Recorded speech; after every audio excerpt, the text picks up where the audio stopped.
It's Sunday evening at the Valley High Apartments, and Melanie Cruz is catching up with her good friend, Ramona Howard.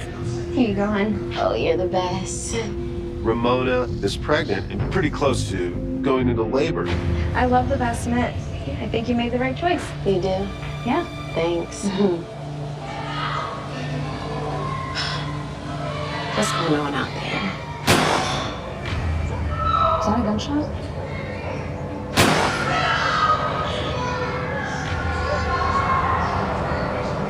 They panic, they go outside of their apartment to see what's happening.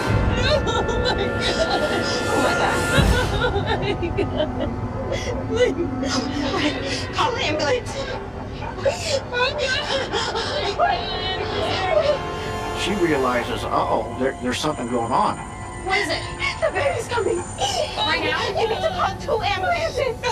Okay. Across town, Joe Kenda is immersed in one of his favorite pastimes. When I'm drawing, that's all that's happening, and I don't think about anything else. It is an escape for me from the realities of the world. My drawing is about landscapes, buildings, all sorts of different things, none of which relate to what I do for a living.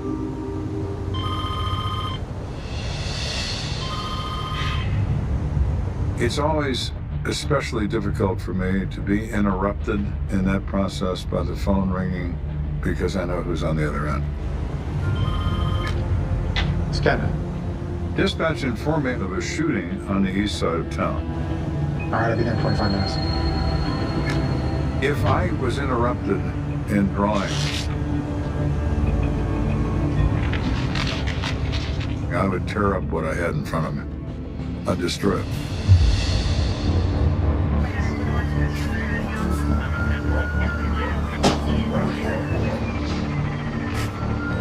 How are you, Sarge? Jones? That's what we got? Our victim's a 23-year-old male named Clarence Branch, who was shot in the chest, and we just got word that he was DOA at the hospital. Any witnesses? Yes, the victim's girlfriend, Cheryl Sinclair, was there with her child. The kid was sick, however, so they were escorted to the hospital as well.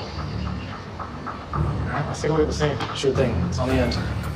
The girlfriend of the victim is obviously a key witness. She undoubtedly sees this, but her child is very sick, so we don't have a starting place until we can talk to somebody that has some knowledge.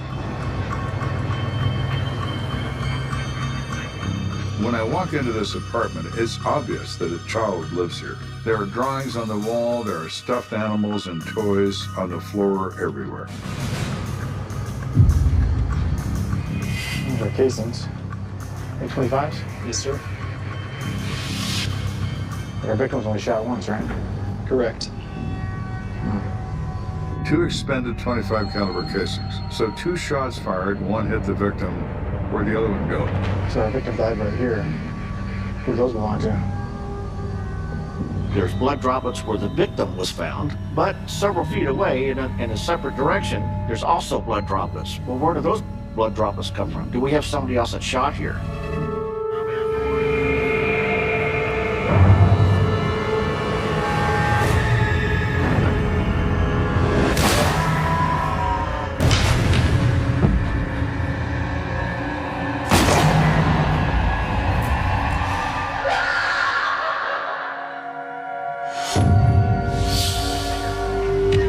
Excuse me, Sergeant. David Thomas Livery outside. He's the apartment manager. He says he has some information you want to hear. Okay, so talk to him. So the building manager is a great resource because they know who comes and goes, who stays up late, who goes to work early. Delivery. So what do you got for us? I was out here working on this doorknob and I heard all this noise.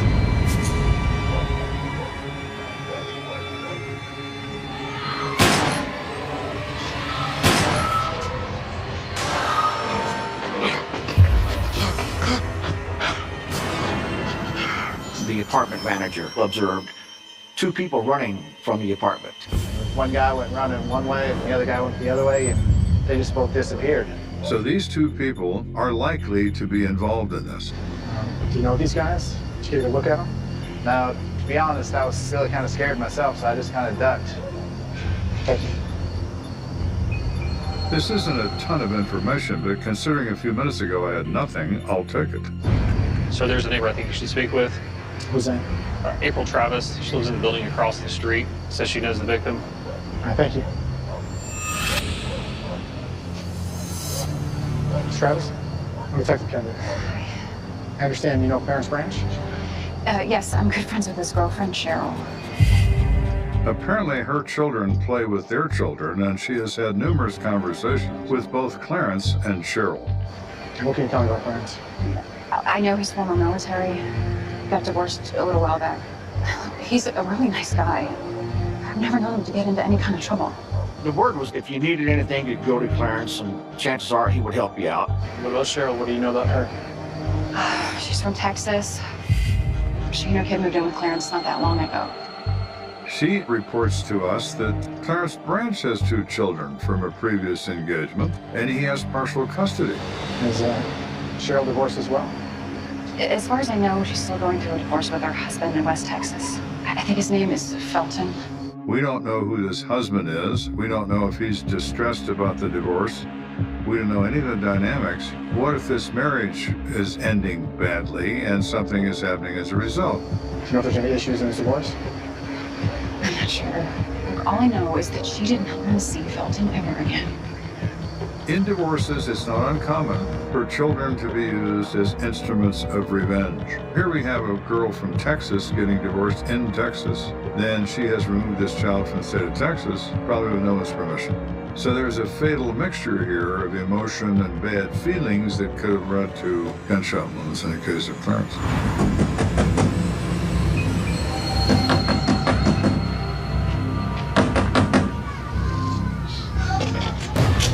What are you doing here? Where's our daughter? Where's Rosie?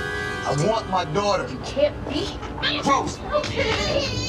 Hey, Rosie, you want to come to Dad? What's going on, Cheryl? Get the hell out of my house, man. This is my daughter.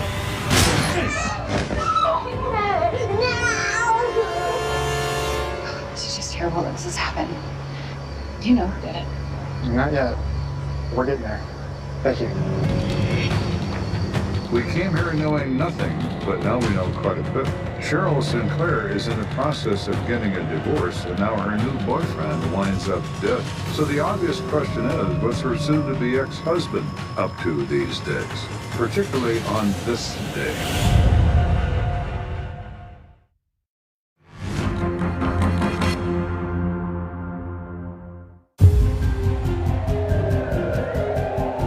So we're investigating the death of Clarence Branch, a 23-year-old shot to death at his front door by a person or persons unknown. We don't have a lot of information, but we're starting to get more details about Cheryl Sinclair, the woman he lives with.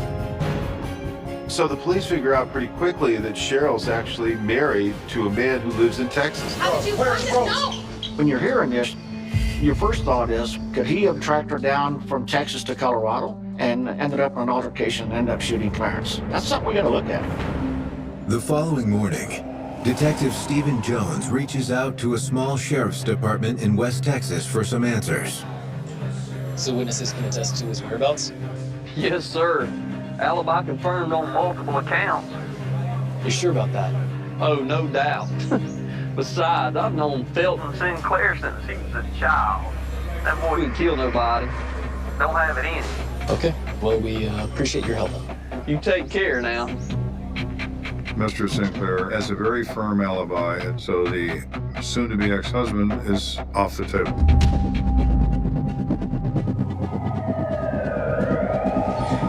The investigation feels stuck in first gear. But before long, a new lead materializes. Hey, Sarge. One of our guys got a hold of Clarence's girlfriend, Cheryl, at the hospital. Apparently, her kid's feeling better and she's headed home shortly. Perfect. So talk to him. That's a help to this investigation. Cheryl was there when this shooting happened.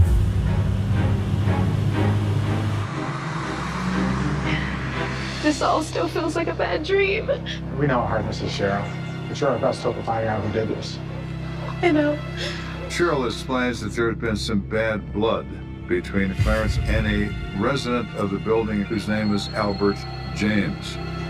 Clarence owed Albert's wife $20 for some babysitting she did for us a few weeks back, and he just hadn't gotten around to paying her back yet. Only $20? Yeah, but it was more than enough to piss off Albert, apparently. Cheryl says a rumor in the neighborhood was that Albert had been telling people that Clarence was a dead man.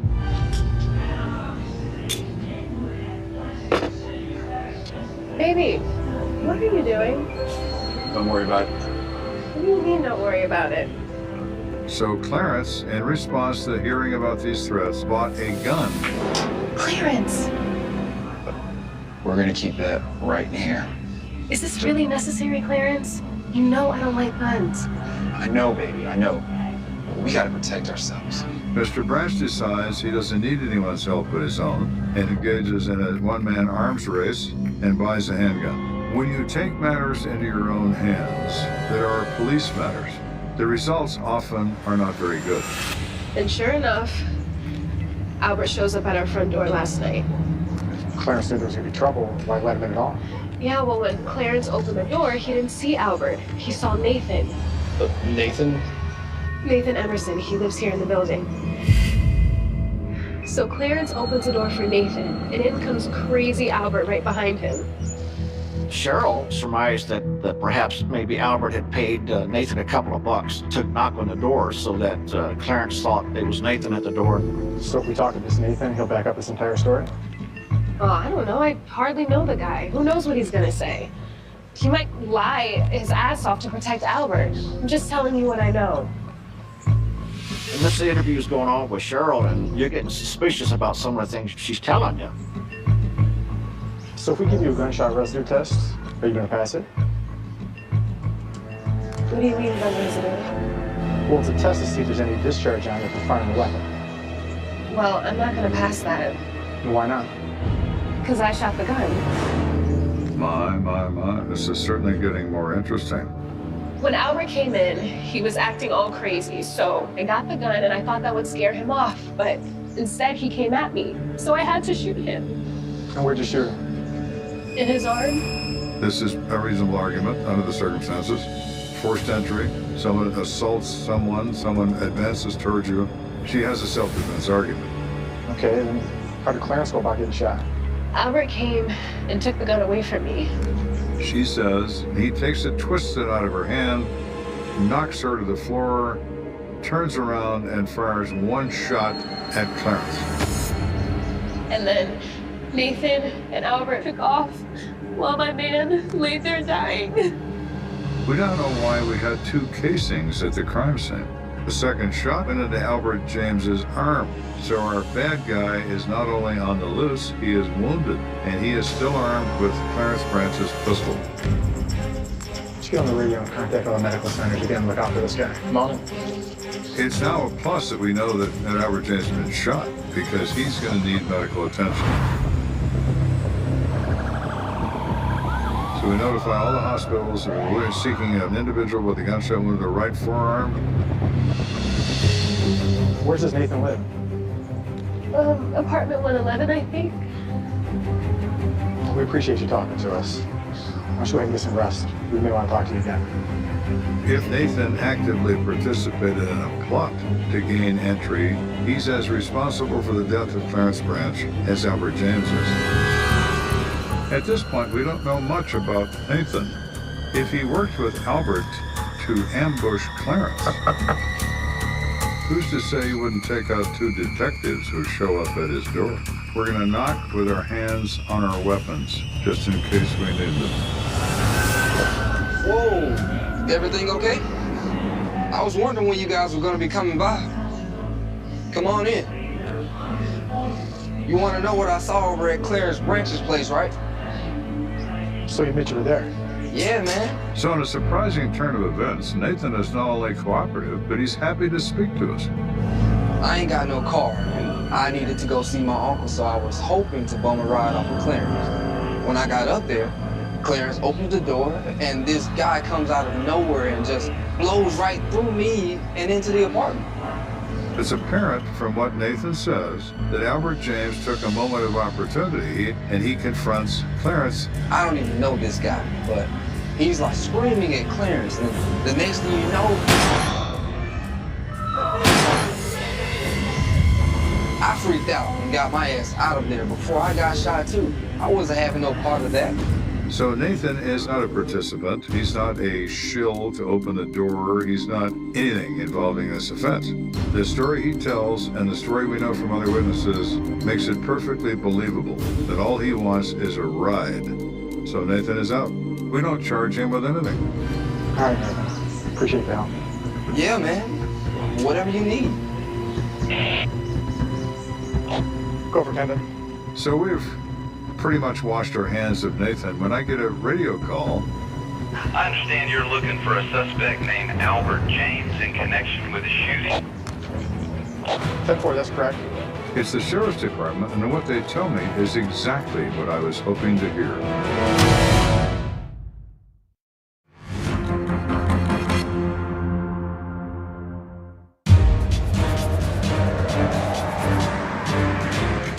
Investigating the death of Clarence Branch by gunshot. We've just been told by the sheriff's department that the perfect person has come into our hands. I understand you're looking for a suspect named Albert James in connection with a shooting. 10-4, that's correct. Well, it looks like he turned himself in. Did you say turn himself in? He walks in and announces to the deputy behind the counter, "I've been shot and I have a gun." The deputy says, "Get on your knees." They take him to the hospital to treat his wound. 10-4, we'll head over to the hospital and take it from there. Kenda out.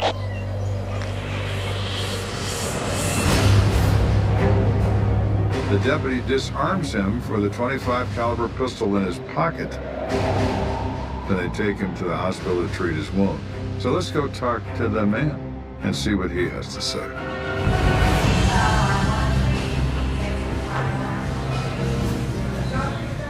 So James, we're here to talk about what happened between you and Clarence Branch.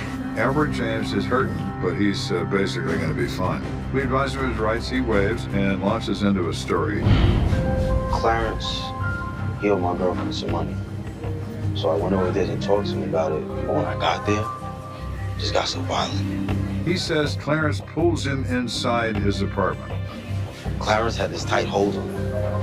And his wife, she just came and shot me for Christ's sake. I got the gun, we started struggling, and it just went off. Just went off, huh? Yeah, that's right. His story is the transparent iced tea story, about as weak as they get. Well, we've got reports of you telling people you're going to kill Clarence over this debt. What do you have to say about that? And he looks at both of us for a few seconds and says, "I want my lawyer." It's fine. You're going to need one. Yo! Yo! I didn't do it! Albert James can say whatever he likes, but it's established by the witness statements that Albert has an abiding hatred for Clarence Branch. Why would any reasonable person believe that Albert James has had a change of heart and now he's going to be a priest when he goes to see Clarence Branch? That is unadulterated bullshit. Even though Albert James isn't talking, there's one person who might be willing to set the record straight. Albert's girlfriend, Cassie Davis. So we understand there was some sort of debt? This is so stupid. Clarence owed me some money for some babysitting I did.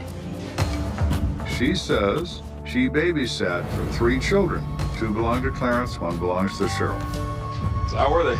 They were great, no problems at all. All right, cool. Thanks for the help, Cassie.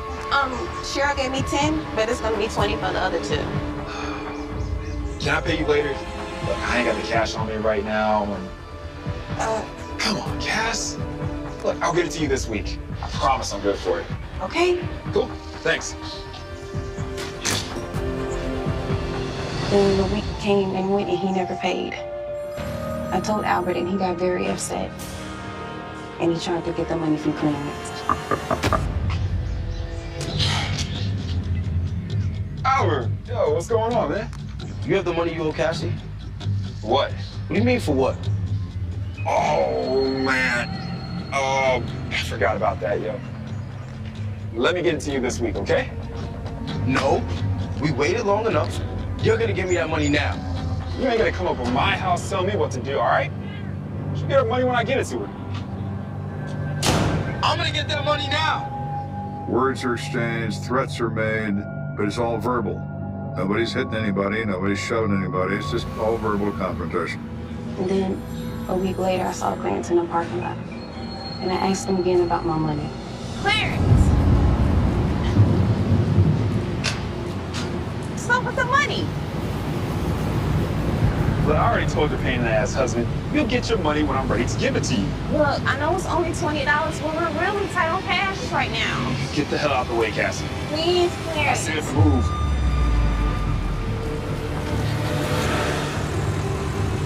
Clarence shoves her backwards, almost knocks her over. This starts out as a $20 debt. It ends up being far more than that. I never should have told Albert, but I did, and he lost it. He ended up storming out. Kenda can fill in the blanks as to what transpired next. Albert James is determined to take revenge on Clarence Branch, not just for the money, but primarily for touching his wife. Clarence crossed the line, and Albert was gonna get even. What's up, man? Look, I know it's kind of late, but I was wondering if I could get a ride to my uncle's. Yeah, sure, I don't see why not. But the problem is, whoa, Albert. You messed up, you punk bitch. Hey, man, what's up, man? Just relax. Albert James takes advantage of the moment, rushes into the apartment, and physically confronts Clarence. Hey, Joe, we got relax. Move! Get out! You ain't gonna shoot nobody. Get out! Shoot.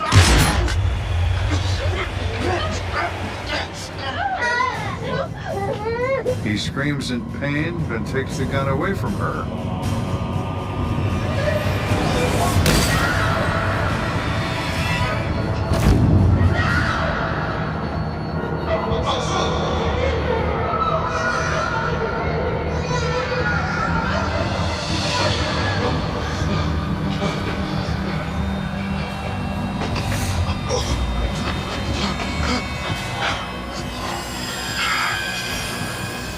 Albert James fired one shot into Clarence Branch's chest. At the autopsy, we discover that bullet went in one side of his heart and out the other.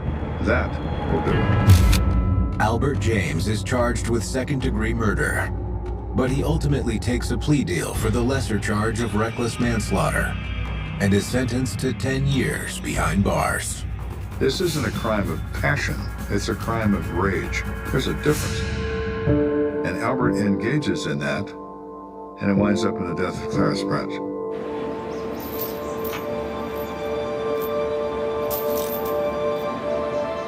You get involved in emotional circumstances, be very careful. Don't allow something that's minor become something major. If you let it fester and you let it simmer, it could evolve into something that takes your life away from you.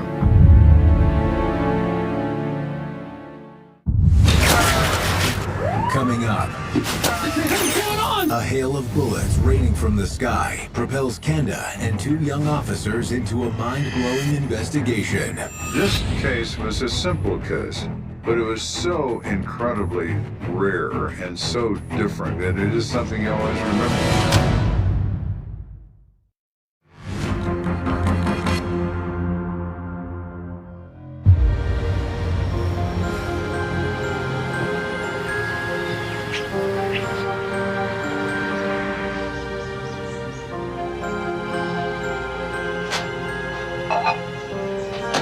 John Pellegrino was doing something that we all do, warming up a cup of coffee in the microwave as the coffee's heating up.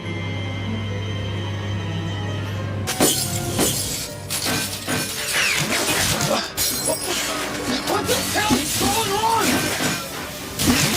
He didn't know what was going on at first, and then realized it was gunshots coming into his house.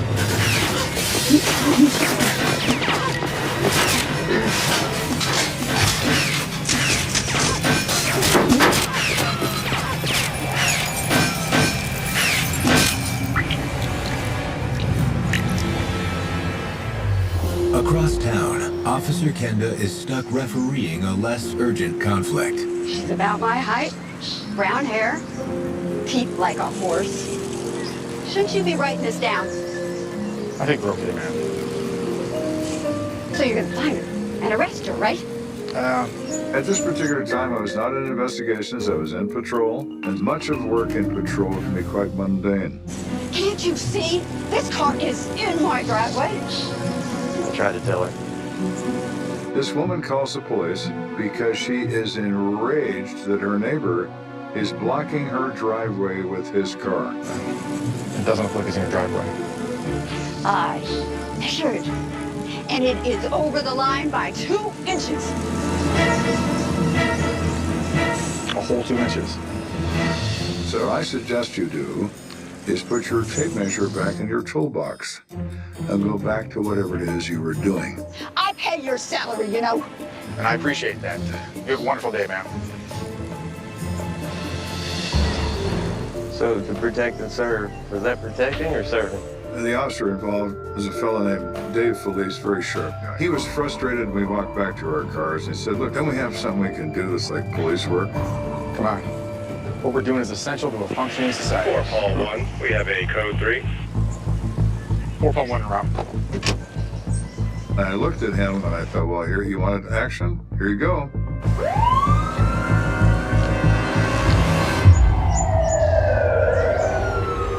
At the location, Kenda and Felice meet up with Officer Ralph Bruning, another young patrolman assigned to Kenda's sector. Oh my God, I think somebody's trying to kill me. Is there anyone in the house? Not that I'm aware of. I mean, I was alone when the shooting started. All right, stay here.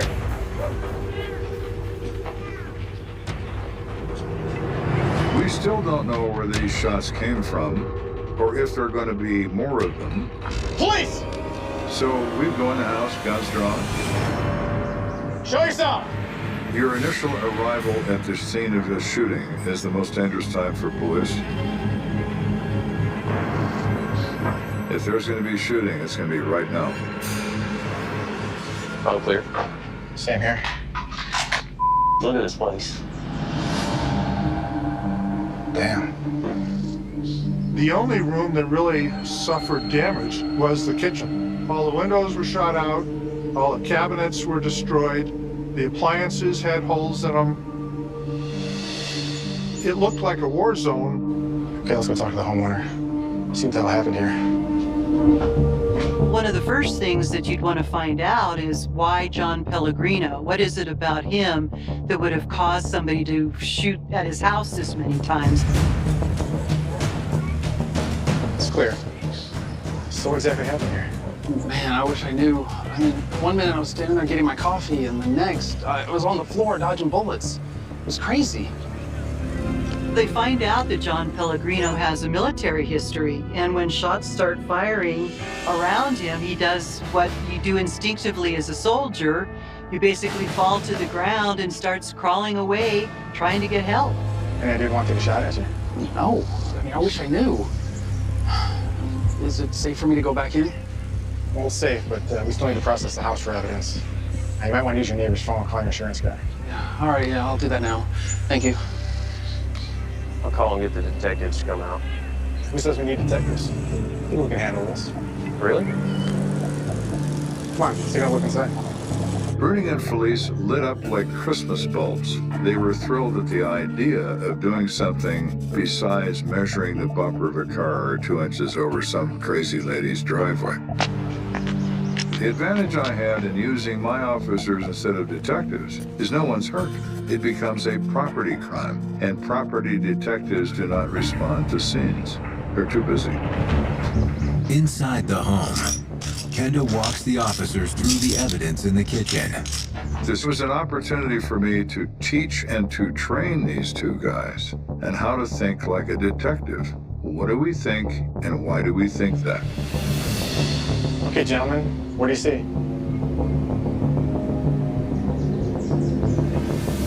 It's like a hell of a lot of shots. Over 100 rounds have been fired into this kitchen.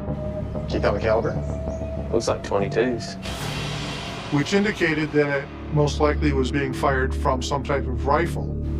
So whoever did this was trying like hell to take our guy out. Are you sure about that? And don't you think it's a bit odd with this many shots fired, none of them hit the homeowner? What's up with that? I said, think about it. What if he's not the target? We don't know what it is. but I don't think it's focused on him. Kenda and his officers venture into the backyard in search of more clues. Hey, Kenda, these holes on the top of this fence look like bullet holes. Yeah, now we just need to find out exactly where they came from. Yeah, we need to get the lab out here to help us with this. Dispatch, we start crime lab. The lab techs have tools that officers in the field don't carry with them when they're out on patrol. They're going to be key in helping us assess what exactly is going on here. A lab tech arrives within the hour, and with her help, Kenda hopes to determine the precise angle by which the bullet struck the fence. CSI trucks carry a dowel rod of various sizes, and they're designed to tell you angle of fire and caliber from bullet damage. We know it's 22, so we take 22 sticks, insert those sticks in the bullet holes in the fence. Take a look at the holes, boys. What do you see? Well, they're all coming down. Exactly. They're not coming across. They're not horizontal. They're at a 30-degree angle downward. So basically, these rounds are losing steam before they get inside and out here. You got it, please. These bullets are almost out of gas by the time they arrive in this kitchen. They still have enough punch to cause a lot of damage, but they're a long way away when they're being fired. So whatever they're shooting at isn't this guy. It's collateral damage. They're shooting at something else. So if the homeowner wasn't the target, who was? And who pulled the trigger? I looked at both of them and I said, that, gentlemen, is what we have to learn.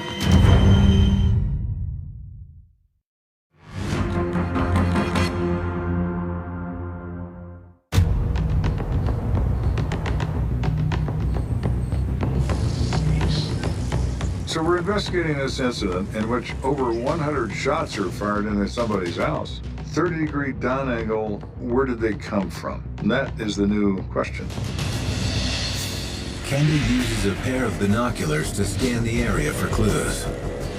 Bingo, there's our target. Really? Yeah, have a look yourself. A few hundred yards away, there is a 25-foot telephone pole with a streetlight attached. Okay, I see the street light, but so what?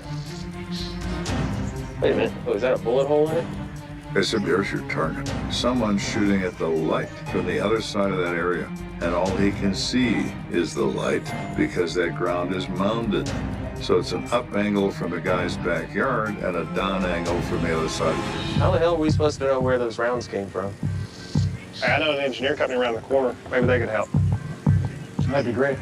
Let's find out. I'm on it. In all the years I was a policeman, if you approach someone and you ask them for their help, they're going to provide it. Everyone wants to help the police. They really do. Most of the world is just fine. There's only a small percentage of it that isn't fine. Dr. Kenda, it's Michael Orr from the engineering company I told you about. It's good to meet you. Well, some burning said that you were trying to determine the point of origin for some bullets that landed here. Oh, that's correct. Okay, we just need whatever information you can give us, types of ammunition, that sort of thing. They have the bullet, so they know the bullet's mass. They have what type of gun was used, and so this is like a physics problem, kind of a math problem to figure out.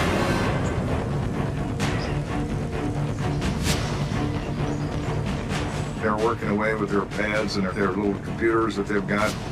They've got measurements and they're taking laser beam shots and they're going crazy. Studying the angle of incoming bullets, and they've got that all worked out. Hey, Sergeant, you want to come here? I think we have something. What is it? Your point of origin is a half-mile away, here, on Woodman Valley Road. Are you sure of that? I'll stake our professional reputation on it. Well, that's good enough for me. Thank you, sir. So they pack up all their toys and go back to work. And I sit Bruning and Felice down. Says, okay. Now, what type of person would be out on a Saturday morning shooting a lamppost and not think twice about where the bullets are landing? I don't know, a kid maybe? Now you're thinking. Hey, come on, let's head over to Woodman Valley Road. We drive over with our map of Woodman Valley Road at the exact spot where we should be. There's a woman unloading her groceries out of the back of an SUV.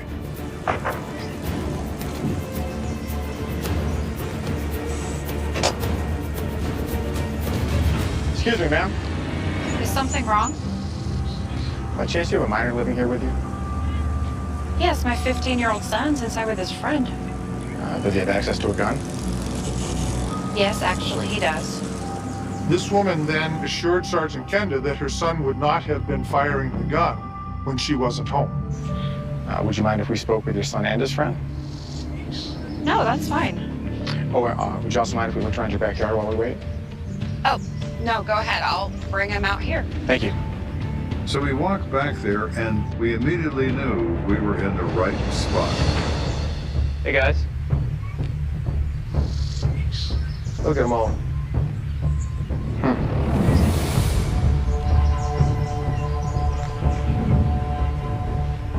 There's a pile of over 100 expended .22 caliber casings.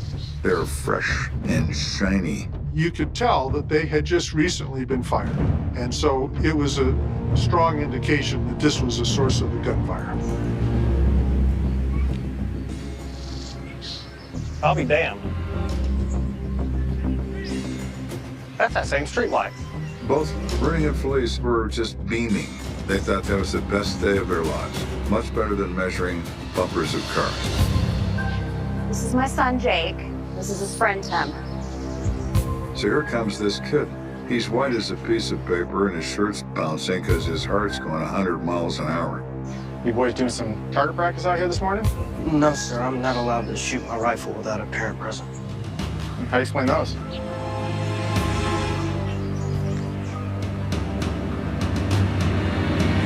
We did some shooting. Jake, what were you thinking? We were just messing around. Well, you're messing around with a bunch of bullet holes in a man's house about a half mile from here. And you're extremely lucky he wasn't hit. Oh my God. I'm gonna be sick. We didn't mean to do that. We were just trying to shoot the street light. I'm sorry. I'm sorry, officer. Jake Ellis is a good kid. He's not a criminal. Just did a silly, stupid, kid-like thing. Sit out front. Let's go. He got this gun from his grandfather. He was enamored of it. Well, once you have it, you've got to try it out if you're a kid. And that's exactly what he did. Today's another kid. Bring your rifle. We're going to have a good time. Oh, dang it. So from where Jake and Tim were shooting, they were shooting in an upward direction towards the streetlight. And once the bullets essentially passed the streetlights, they lost momentum and then started to return to Earth, essentially.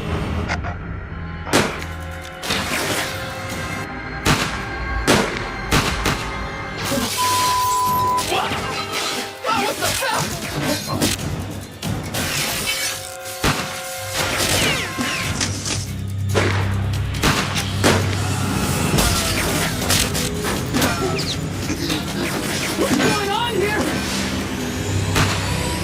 Yes! Heck yeah! Nice. If I was John Pellegrino after this happened to me, I would go buy a lotto ticket because I would feel like I'm probably, at that moment, the luckiest man alive.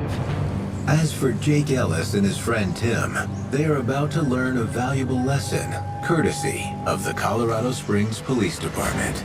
Couldn't cuff him. Damn, but boys, what you did today was irresponsible and extremely dangerous. When you break the law, there's serious consequences. We made it abundantly clear they could have taken a life with their silliness.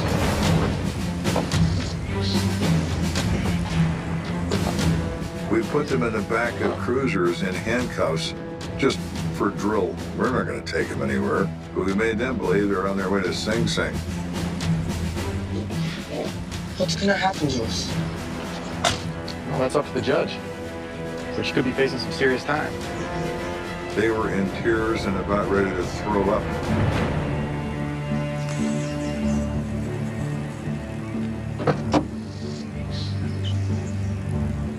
Did you guys learn your lesson?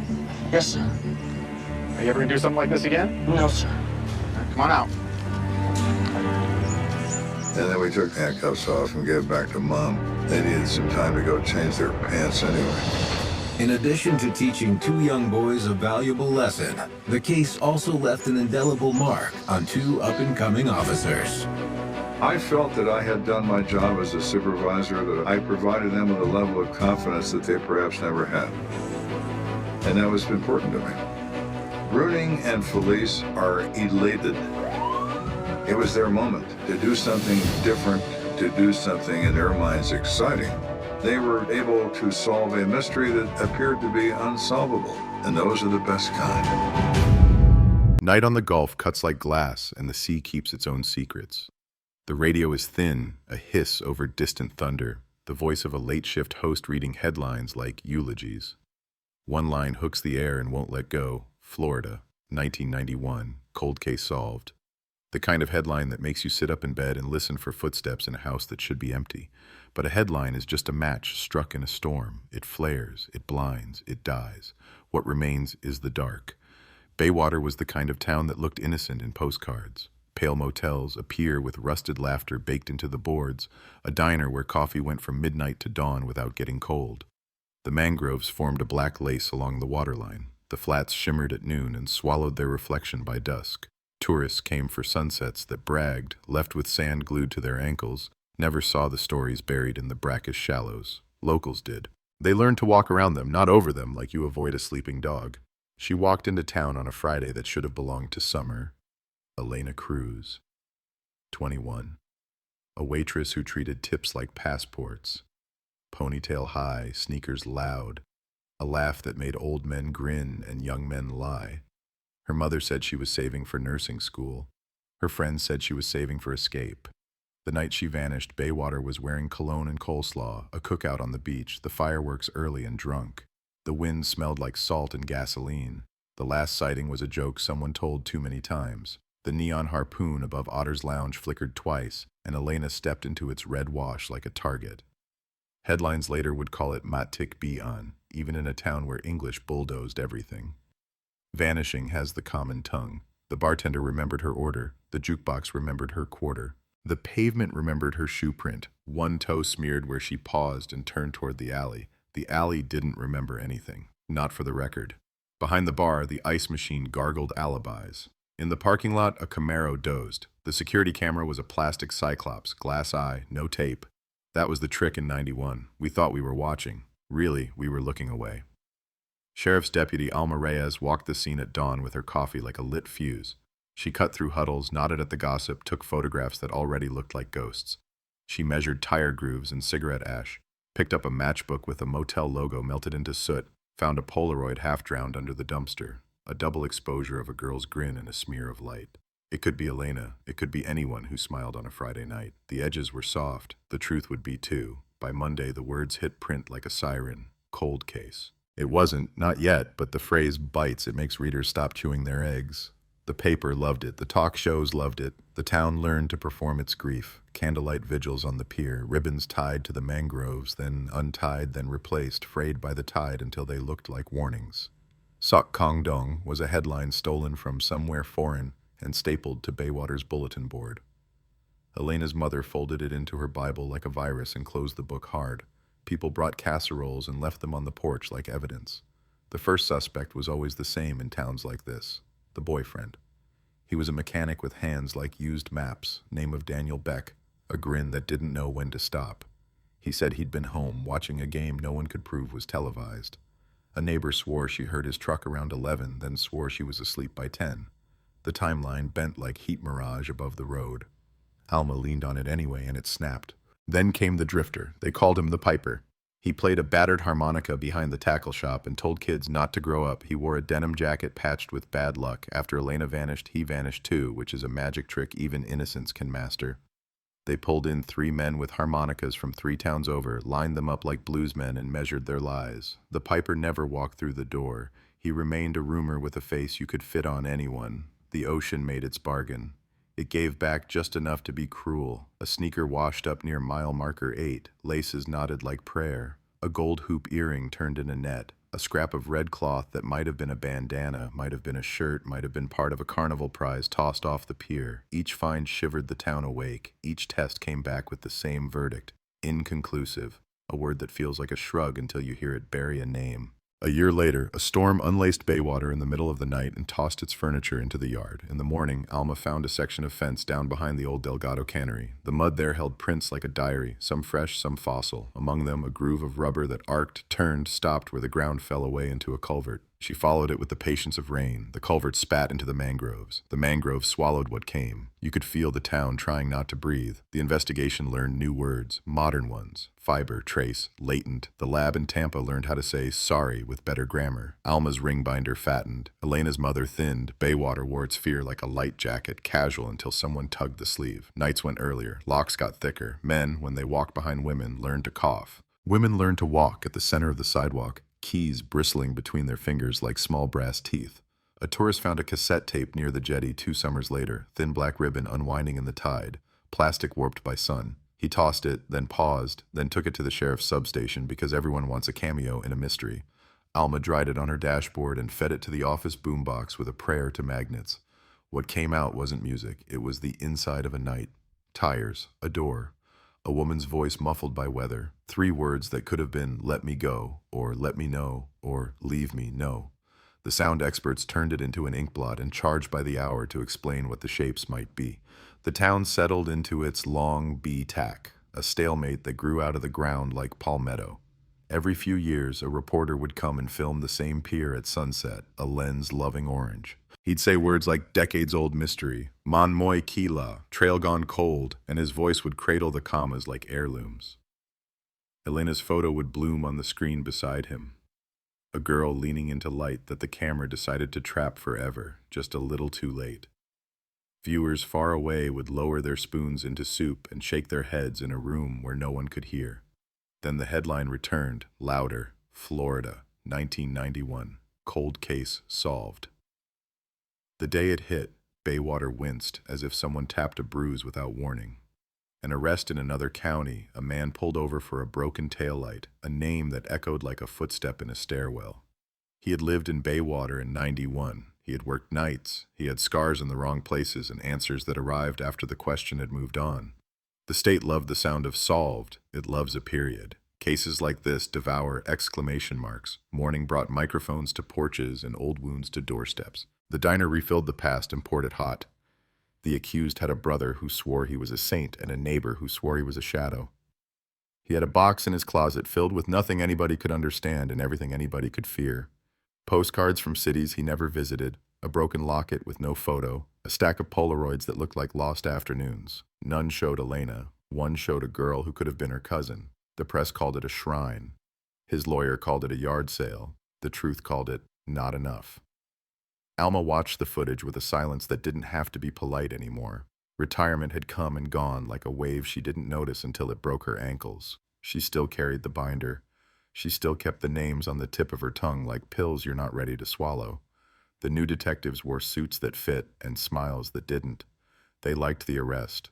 They liked the word closure, a ribbon you can cut in front of cameras. Alma liked rain. It was honest, the trial as trials do, tried to borrow certainty. In the courtroom's air-conditioned summer, people became exhibits. Jurors with hands folded like folded maps. Witnesses who couldn't bear their own memories and tried to hand them to the judge. The tape from the jetty became a star, then a suspect. The sound techs returned to explain what a breath looks like when it's turned into numbers. The defense lawyer strolled like he owned time and asked the questions that never make friends.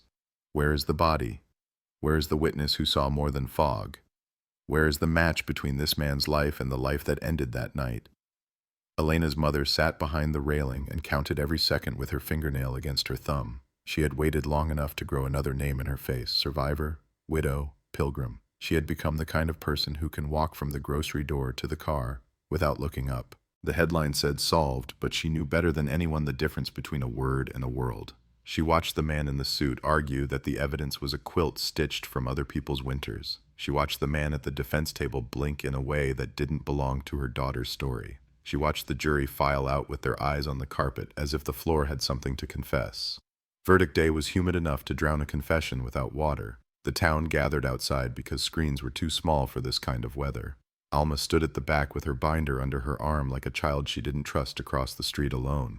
The clerk read words that bruised as they landed, not guilty. The headline tore like tissue. The cameras tried to catch the moment a mother's heart breaks, but that moment isn't a sound and it isn't a face. It's a silence that drifts to the ceiling and waits there like a spider for a chance to drop. The man left the courthouse and disappeared into the nation, which is bigger than a case can track. The detective at the microphone said they would continue to pursue all leads. The prosecutor said he respected the process. The defense lawyer said nothing and smiled a smile that a mirror would decline. Baywater went home and locked its doors and turned on televisions that showed other towns, other tragedies, because sometimes you need someone else's shadow to feel like the sun is still working. 29 years after Elena stepped into the alley light, a condo development appeared where the cannery used to rot. The construction crew hit a pocket of ground that rang. They dug out a metal locker the size of a child's fear, military green gone to swamp brown, latch eaten by time. It opened its mouth and breathed out the past. Inside, a woman's denim jacket, a set of keys with a plastic shark mouth fob, a school ID card with the photo fogged white as if the face had left on purpose. DNA loved those keys. It whispered into the machines, and the machines whispered back, Elena's. The town held its breath. The state tried to plug the old suspect into the new socket, but the current didn't run. The locker had been buried after he left Baywater. The facts marshaled raised their right hands and swore to remain inconvenient. So the town returns to the nightly ritual. Porch light on, deadbolt twisted, a glance toward the mangroves where the water shows its teeth. The case file grows like a reef, each new layer, a dead thing making room for life. Cold case. Mat Tik Bian. Sok Kong Dong. Mon Moi Ki La. The words march across the screen in bright letters that don't know they're heavy. The voiceover runs in your head even if you're not near a television. It counts down and never reaches zero. It draws a red circle on a map of a place you think you know. It asks questions into the microphone of the sea. On late nights, Alma drives the old route, the way memory nags, past the diner, windows fogged with breath, past Otter's Lounge, where the neon harpoon is gone and a craft cocktail sign glows with curated warmth.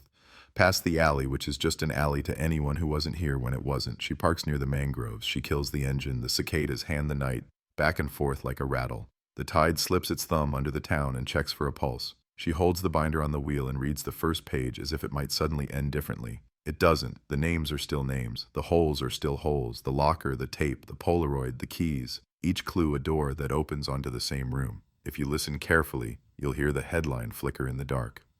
Florida 1991 cold case solved. It sounds like justice. It tastes like metal. In Baywater, the word solved can still walk the streets without a bodyguard because it knows it's only visiting. It knows that every door here opens with two keys, the one you can hold and the one you can't. It knows that some mysteries are not puzzles but places, and you don't solve a place. You live there, you leave, you come back in a dream. The voice inside the tape might say, let me go, or it might say, let me know. The difference is a syllable and a lifetime. One more pass along the shoreline. The moon pulls a sheet over the water and the water kicks it off. A white egret steps like a surgeon across the flats. The clock in the truck says 3 because clocks love thirds. The past turns her face toward the window. Alma presses her palm to the glass as if she could push herself into the night where the answers sometimes wait.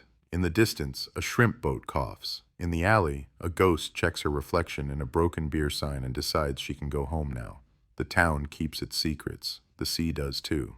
And somewhere, in a locker that has not yet been found, or a memory that has not yet been believed, the truth is folded small enough to forget, bright enough to burn, patient enough to outlive everyone who promises to bring it flowers. That's the thing the headline won't tell you. It can print the date, it can frame the face, it can shout solved in a font big enough to wake the dead.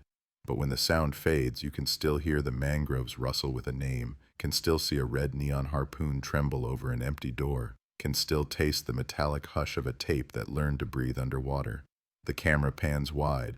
The pier stands stubborn. The diner replaces a bulb. The ocean glides its silver knife down the throat of the shore and asks the only question worth asking in a case like this. Who returns and who is released? The town doesn't answer. It listens. It always listens. Morning in Baywater breaks like a whisper that's afraid to be heard. Pale light crawling under doors that never learned to trust the day. The gulls take attendance. The bait shop yawns. Somewhere a coffee pot confesses to yesterday's sins with a burnt hiss. If you roll the tape backward, if you let the hiss turn into wind and the wind into voices and the voices into footsteps, you can find a week in 1991 that looked ordinary until you hold it against the light. Elena's last week, a calendar with boxes that scribble and smudge, a page that tears too cleanly along the top. There's the diner, blue booths, and a waitress's ballet of plates. There's Elena, ponytail lit like a fuse, collecting bills as if they're clues, fingers stained with newsprint from the morning edition that used to blacken everything it touched. She keeps a pen in her hair. She keeps a list in her pocket: nursing school application, oil change for the beat-up Nova, buy a secondhand suitcase that doesn't look like it's already lost. She checks boxes. She draws stars beside the ones she wants to believe in. She circles the word escape and pretends she's practicing calligraphy. She tells her friend Cass the ocean smells different at night, as if it dresses up for a party no landlord is invited to. Cass laughs and says the ocean smells like dead fish and old secrets. They both look out the window and let the silence finish the joke. The bartender at Otter's remembers her the way bartenders remember, not the face first, the pattern. A quarter slid into the jukebox and a request for something with a heartbeat. Water with lime at midnight so no one will think to watch her glass. A way of leaning that says she might sprint or she might dance, and either decision will be final. He tells investigators later that she wasn't flirting, not really, that it was the posture of someone doing triage on her own life. He says this in a voice that's careful not to suggest he noticed too much. On Wednesday, a storm pretended to arrive and then drove past, taillights in the clouds. Thursday, a charity car wash in the church lot made the road sudsy and slick, and boys who swore they'd move away soon slid their tires for laughs that sounded like bravado. Friday was the cookout and the fireworks that fired early because patience is a city trait, not a coastal one. And there, between a sparkler and a stall-out generator, between a song that made everyone sway and a shout that made everyone look, Elena stepped into the alley wash of red neon, and the town stopped making eye contact with its own reflection. Alma learned to measure days by what didn't happen, the break that didn't come, the call that didn't ring, the confession that didn't fall out of a mouth like a tooth. She walked the alley every morning until her soles learned the texture of its secrets, the way the asphalt pitched to the drain, the way cigarettes died in clusters as if conversation killed them. She mapped the dumpsters, the flat roofs with sun-blanched beer signs, the single window where a cat watched the world like a judge. She carried a tape measure and a camera and a notebook, and she carried a face that told gossip to wait outside until it learned to dress properly. The motel on the matchbook was the Seafarer, a rectangle of rooms with doors the color of motel doors everywhere, a compromise between forgettable and cheap cheer. Room 12 smelled like something that had once been fruit. A woman with hair rolled into its own architecture claimed she'd seen Elena pass around 10, or maybe 11, time being a suggestion in her world. She said a man followed, the sort who wears his hat too low because men who've decided not to be seen always underestimate how much hats can do. She said the hat was navy, then black, then maybe not a hat at all. She said she wasn't used to being asked to remember, and the words came out guilty. Alma thanked her anyway because you don't scold a witness who is trying to translate their own life. Daniel Beck changed oil and told lies like everyone else. He kept a calendar with NASCAR dates ringed like holidays. He called Alma ma'am the way men say it when they want credit for politeness but don't want to offer respect.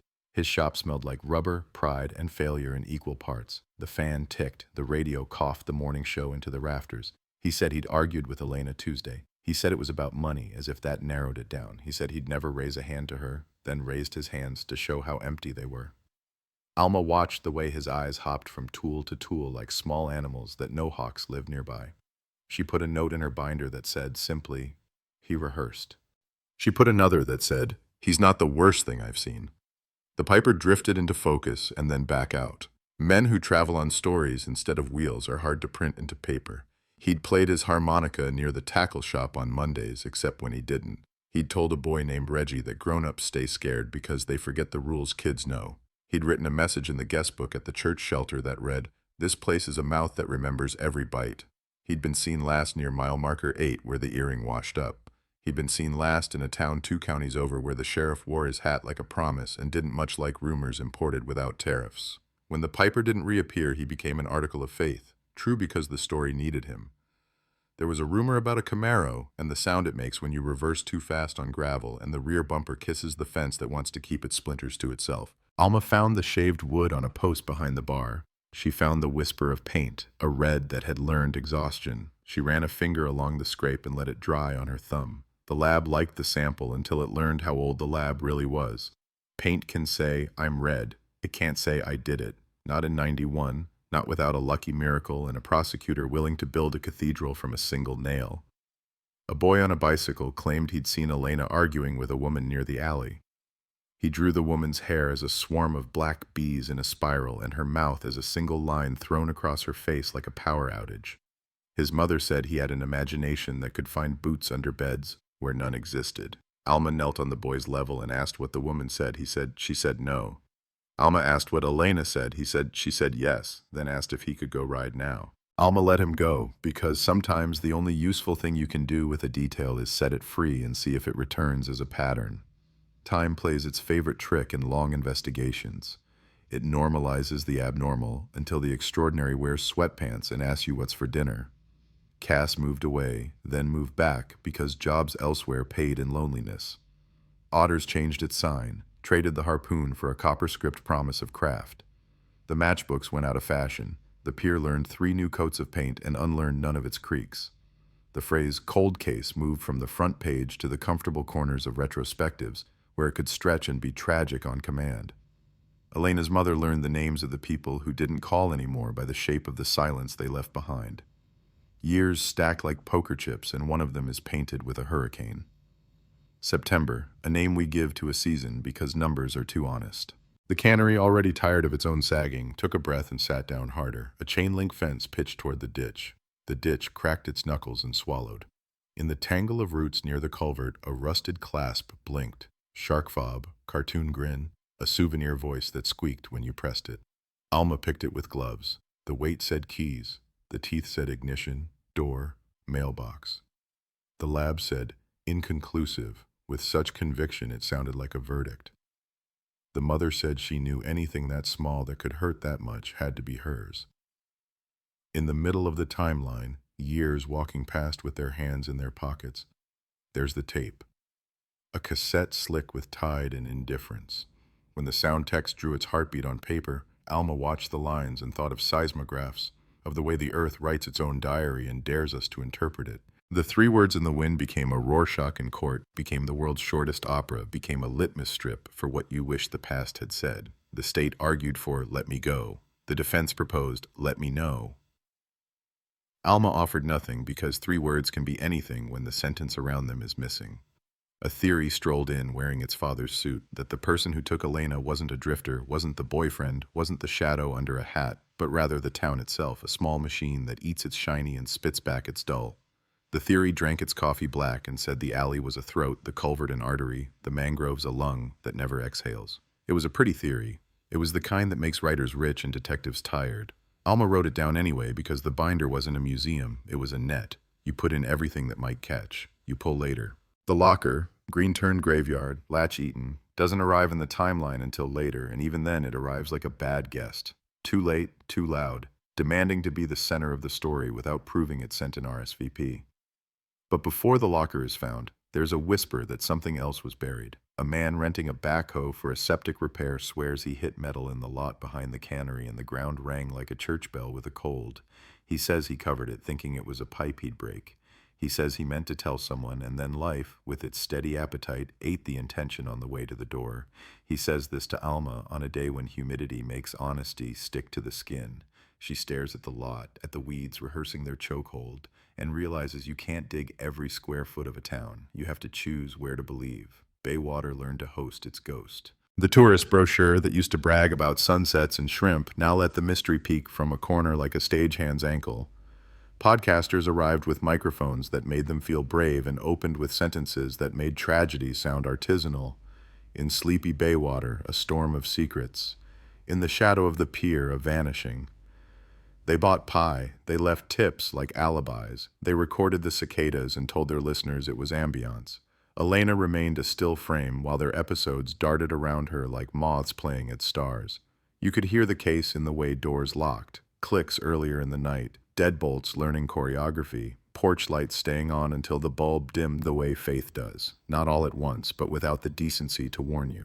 Men with daughters attended self-defense classes and learned that keys between fingers are more comfort than weapon. Women with sons taught them to cough when they walked behind women and to cross the street if coughing felt like theater. The town braided habits into a rope and prayed it would hold. Alma retired because the calendar said it was time, not because the binder felt finished or the sea had turned kind. She kept her desk plant and the framed photo of Elena that had haunted the corner like a window into stale air. The new detective in the chair kept the plant alive and sometimes took the photo down to wipe the glass, as if clarity could be applied with Windex. The task force changed names. Task forces love rebranding. Cold case became legacy investigations, became major crimes historical. A progression that felt like the case moving from day to dusk to that hour when all colors agree on gray.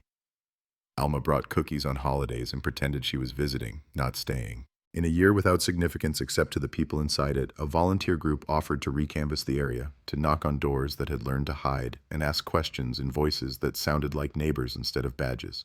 A woman in a house with a porch the color of mint confessed that she'd heard a scream that night, small and sharp, a blade rather than a bomb. She said she'd told herself it was fireworks faking their way through curfew. She said she'd put a pillow over her head and promised to be braver tomorrow. Tomorrow as ever, took what it was given and asked for more. Bring the map in closer. Zoom until the pixels threaten to mutiny. There's the alley, there's mile marker 8. There's the culvert that drank rain and returned nothing anybody could use in a courtroom. There's the cannery lot with its stomach of secrets and its breath of weeds. There are the mangroves, black fingers pressed to the town's lips. In the wide view, bay water is just a dot with a coastline like a torn envelope. In the close view, it's a nervous system with a glitch. The signal goes out, it doesn't always come back. So the voiceover moves forward by moving through. It remembers Elena's pen in her hair, and the way a list can look like a life if you squint. It remembers Daniel's hands that could gentle an engine and couldn't massage the timeline into anything that felt right. It remembers the piper's harmonica and the way notes can sound like warnings when you don't know the tune. It remembers the storm that didn't arrive and the one that did. It remembers the early fireworks and the way the alley lit like a red mouth pronouncing a name wrong, then refusing to try again. At 3 a.m., which belongs to neither night nor morning and therefore cannot be trusted, Alma runs her fingers along the binder's spine and stops at the tab marked Imagined. It's a folder she added out of rebellion and kept out of respect. Inside, possibilities that refuse to turn into evidence but also refuse to stop showing up. A second car, not a Camaro, seen parked wrong near the motel. A short woman with a tall voice arguing behind the dumpsters, a detail no one else could corroborate. A borrowed jacket that returns without its shark fob. A Polaroid that looks like a double exposure until the right eye latches onto the streak of light and sees a hand where others saw a trick of the chemical. Imagine too long, and the mind becomes a suspect. Imagine too little, and the case becomes a calendar with all its days crossed out in pencil.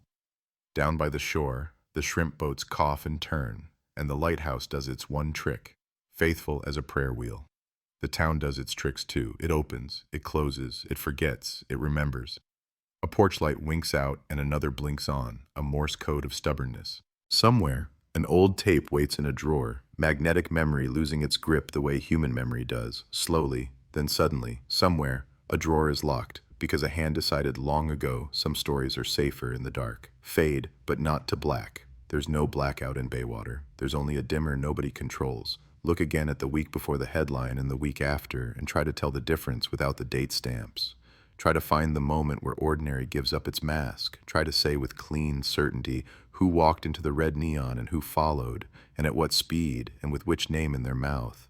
The town can't say. The binder won't. The sea doesn't know the words. What it knows is rhythm. What it keeps is time. What it offers back when it's in the mood are fragments polished enough to cut you without leaving a mark. This is how a cold case keeps its temperature. Not by freezing, but by holding a fever so low it feels like weather. You live through it. You learn to dress for it. You step into the alley, into the motel lot, into the culvert's mouth, into the cannery's shadow, into the light that promises to tell you the truth if you stand very still and listen for 3 words no machine can translate. You stand, you listen, you hear wind, you hear water, you hear your own breath asking for permission to name what can't be named, and then you put the binder back on the shelf and promise the dark you'll return at a better hour. As if the dark cares about schedules, as if anything this old still knows how to be on time. Night turns the town into a radio-tuned, slightly off station. A low hum behind the walls, a chorus of insects and refrigerators that keeps time while people pretend sleep is a place you can arrive with the right directions.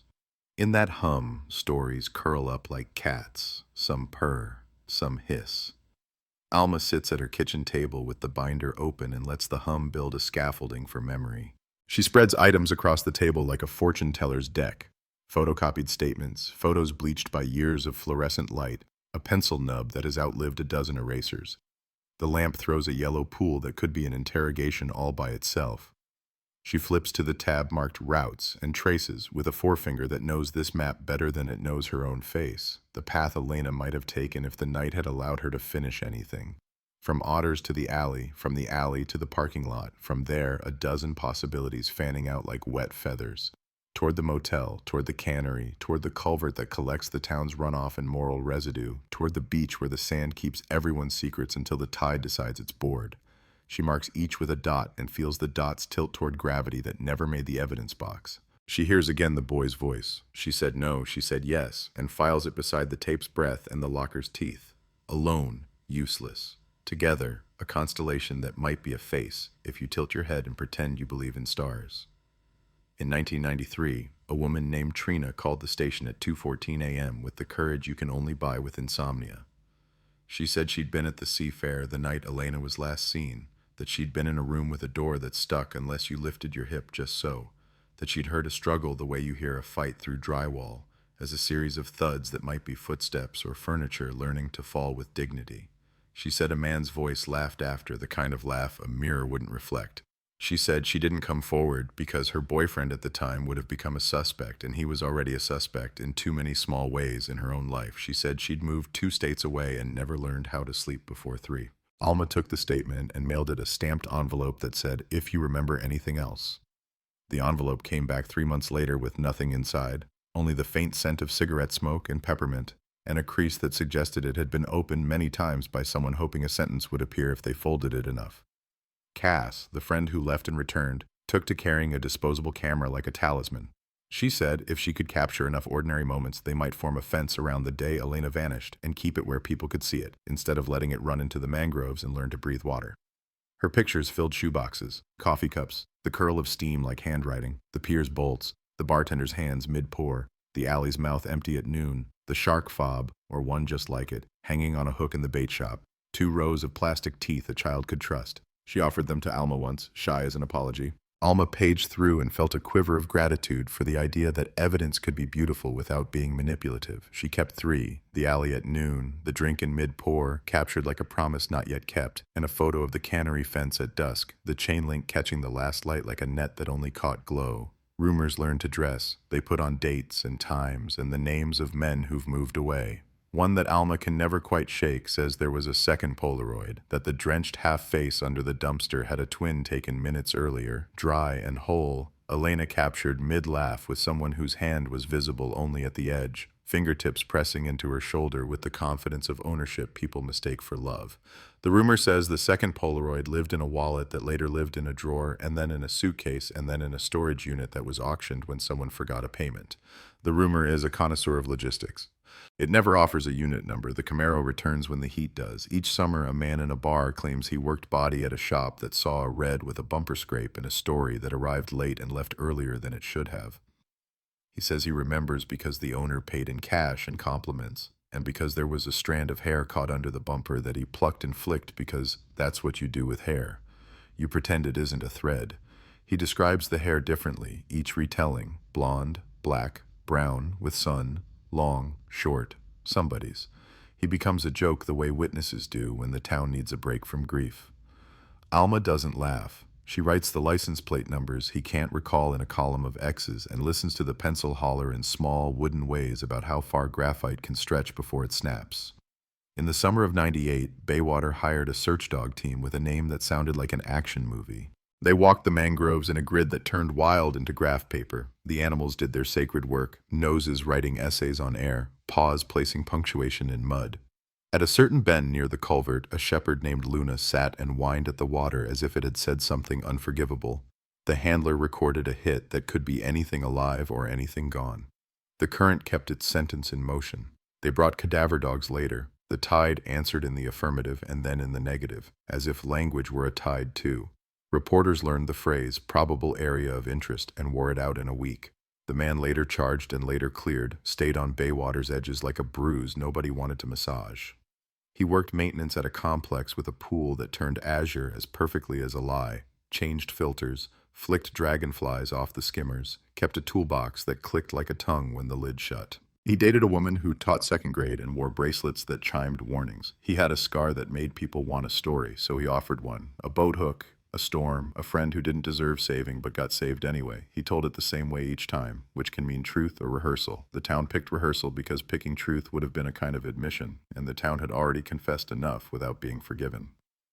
When the locker cracked open decades later, the jacket inside took the room's breath like a choir. Denim, size small, one cuff rolled twice, a stitch loosened at the left seam where a person might pick when they listen.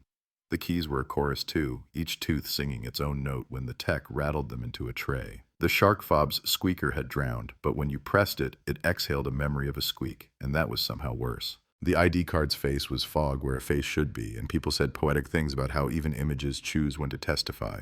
The locker's interior smelled like oil and time. Evidence bags bloomed as if they'd been waiting. But the locker turned on the lights and found itself alone. The jacket hadn't been photographed on Elena. The keys belonged to Elena, according to science that hung its hat on family comparisons and probability that could be argued not into silence but into a stutter. The ID card could not persuade a jury by itself. Juries prefer voices. As for the locker's location, it was a new scar in old ground, cut and tucked after certain suspects had left the zip code and certain opportunities had evaporated like puddles on a July asphalt. The locker asked the town to rearrange its villains.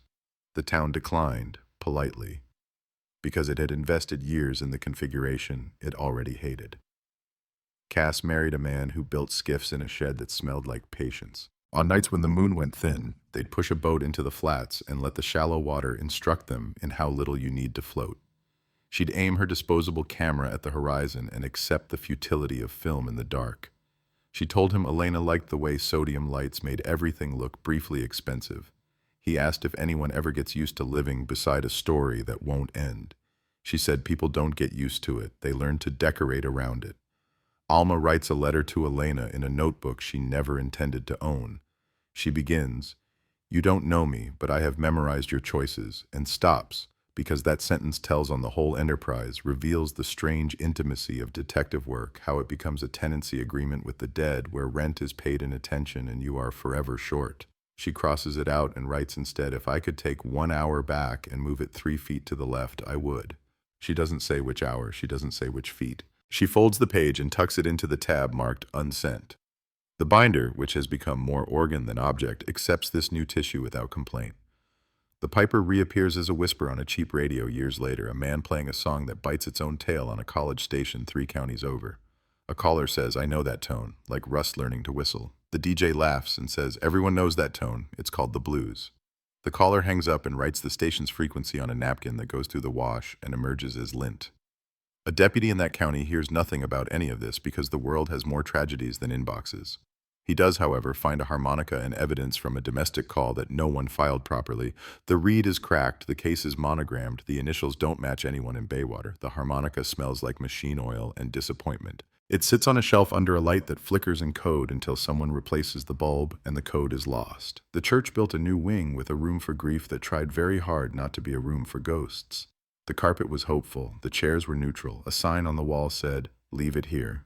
People did. They left folded programs from funerals, ribbon pins, printed prayers for people who had not needed prayers, and then suddenly did.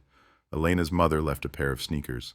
Not Elena's, but close size and brand, and worn spot on the heel, a rhyming couplet. She placed them under the sign and nodded at the empty air as if to say, "I understand trades. I offer this in exchange for a dream that doesn't make me wake with my hand around my own throat." The room stayed quiet. It has one job. A consultant with glasses that promised algorithms offered a lattice of cell tower pings that, if you leaned into the screen, looked like a hurried constellation drawing itself. He spoke of probable paths and handoffs in the way radios write their own diaries, unaware of human drama. He plotted Elena's last calls, 2 to Cass, 1 to the diner to ask about shifts.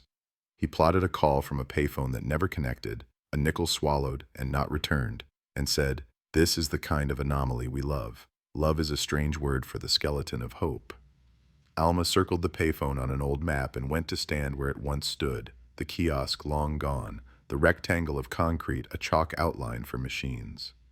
She stared at the space where someone might have dialed and thought about hands, about how they learn numbers before they learn why they were taught. If you pan out, the voiceover narrows. If you zoom in, it broadens. That's the trick. The story contains all the space it needs. In one angle, Elena is a girl with a list and a pen in her hair and a laugh that treated night like a dare. In another, she's a geometry problem no one can solve because the Givens keep changing their clothes. In one frame, Baywater is a postcard, a salt-rimmed smile pinned to a corkboard. In another, it's a labyrinth where the hedge walls are made of policy, pride, coincidence, and the slow erosion of certainty. In both, the sea keeps time. In both, the mangroves whisper consonants the town refuses to pronounce. So the narration keeps its promise. No chapters, no breaks, no meanwhile to let you breathe. The camera glides from Alma's table to Cass's shoebox to the motel door that sticks unless you lift your hip just so.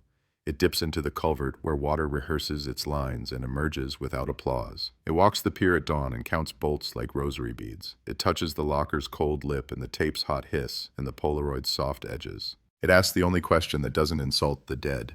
If the night could speak, would it tell the truth, or would it choose, as people do, the version that can be born? The night, which has outlived every interrogation, offers an answer the town hears every evening and refuses to translate. A wind through palmetto that sounds for a second like a voice you almost recognize saying your name, then a syllable more, then silence, then the hum, always the hum, carrying you forward into another hour that might be ordinary until you hold it against the light. Dusk presses its thumb to the horizon and the town blushes bruised purple, that hour when streetlights decide whether to believe in themselves. The pier complains in old wood and barnacle vowels. Somewhere a freezer truck coughs, the kind of mechanical throat clear that turns a quiet block into a suggestion. Alma stands in the shadow of otters and lets memory tape chalk lines on the air.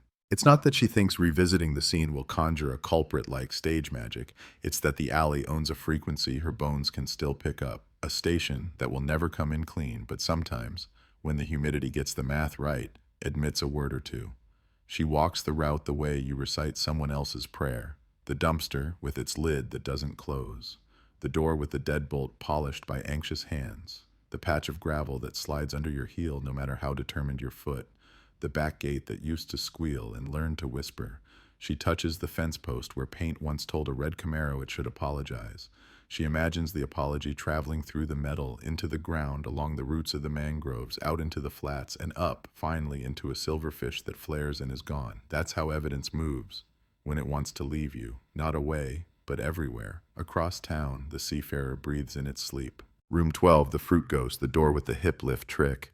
The night clerk back then had a ledger that became scripture after the fact. He wrote names like curses and circled the ones who paid cash with a spite that looks like foresight when you're starving for patterns. He is gone now, a box of personal effects donated to a thrift shop, where his ledger became a prop for a window display about seaside charm. A volunteer with good intentions repurposed the pages into origami boats and set them in a bowl with shells. You can buy a folded room rent for $1, take it home, and let it unfold into nothing on your coffee table. This is the sort of cruelty the case specializes in, quiet and domesticated. Cass finally develops the last disposable camera from the shoebox. She does it not because she expects a miracle, but because the plastic has grown brittle and that feels like a deadline. The photos come back with that lab's small mercy, a second set free because someone believes grief deserves quantity. Among the duplicates, an accident, a frame you were supposed to pitch, 2 exposures kissing, the alley at noon superimposed on a face caught at a slant, not Elena. A woman older, hair in a stern architecture, a mouth that has learned to ration its softness. In the double image, the alley's red mouth lays over the woman's eyes like a compulsion. Cass brings it to Alma and says, "I don't know what this is, but it makes me feel like I've been warned." Alma pins the accident at the corner of her bulletin board behind the plant that refuses to die. She tells herself it's there for the geometry, the way mistake and place overlap, insisting on conversation. But the truth is simpler. She likes the idea that even errors leave witnesses. There's a man named Miles who repairs arcade machines, because every town that tells itself it's not a carnival keeps a little carnival in a back room. He remembers the jukebox at Otter's as a diva with failing lungs, a selector arm that stuck when humidity turned the room into soup. He says he pulled the chassis twice that summer and once that fall, when the music began to hiccup at midnight and correct itself at 1. He says he found a coin jam in the return, 6 quarters, and a foreign token with a hole in the middle, the kind of design that suggests a country where money and breath have agreed not to fight. He kept the token for luck and forgot to be lucky. When Alma asked to see it, he palms it like a magician would, but not to hide. To let it go. She weighs it, listens to the way metal admits what it is. A token is a substitute, a permission slip in disguise. She pockets the weight and doesn't write a report because there are things paper cannot be trusted to hold. A new detective, all edges sanded in the academy and resharpened by the field, brings a laptop mouthful of genealogy to the bullpen like a missionary unveiling a cure. He speaks the language of trees that are made of numbers, branches that are actually probabilities, fruit that is actually consent. If we can get the right sample, he says, we can find a cousin of a man who left sweat on a jacket 3 decades ago and knock their doors in order of proximity to our luck. The room is split between the future and the law. A prosecutor coughs admissible into her fist, as if the word could be tamed. An older sergeant mutters a prayer to chain of custody. Alma, visitor badge crooked on her lapel, says nothing. She has learned that hope performs better when unobserved. A woman shows up at the substation front desk with a story she almost believes. She is the one the boy drew with bees for hair and a power outage mouth, or she is not, which in this town means she is on probation with the truth. She says she argued with Elena about a ride, that she warned her away from a man who liked to lift the brims of hats to see if fear had nested underneath. She says she left before the red glow touched the ground, which is a poet's way of telling time unless you've lived beneath that sign, in which case it's a clock. She says she moved north, then south, then in circles, and recently began to wake with a bite in her throat shaped like a word she didn't say. Alma asks the name of the hat man. The woman offers 2 first names and no last, and an angle of the chin that says she's told this before to silence, and wants to try it on someone who breathes. There's a utility survey ordered for the cannery lots because progress is expensive and hates to be surprised. Men invests stab flags into dirt with the exuberance of hobbyists who have finally found a way to be paid for their compulsion. One of them taps a rod and hears a sound that isn't pipe or locker, a thinner chime, a whisper of frame. They dig and find a bicycle, peeled to bone, chain a frozen smile, handlebars turn to a shrug. Its sticker says hurricane in a font that tries too hard. No one who is missing matches its size or its year.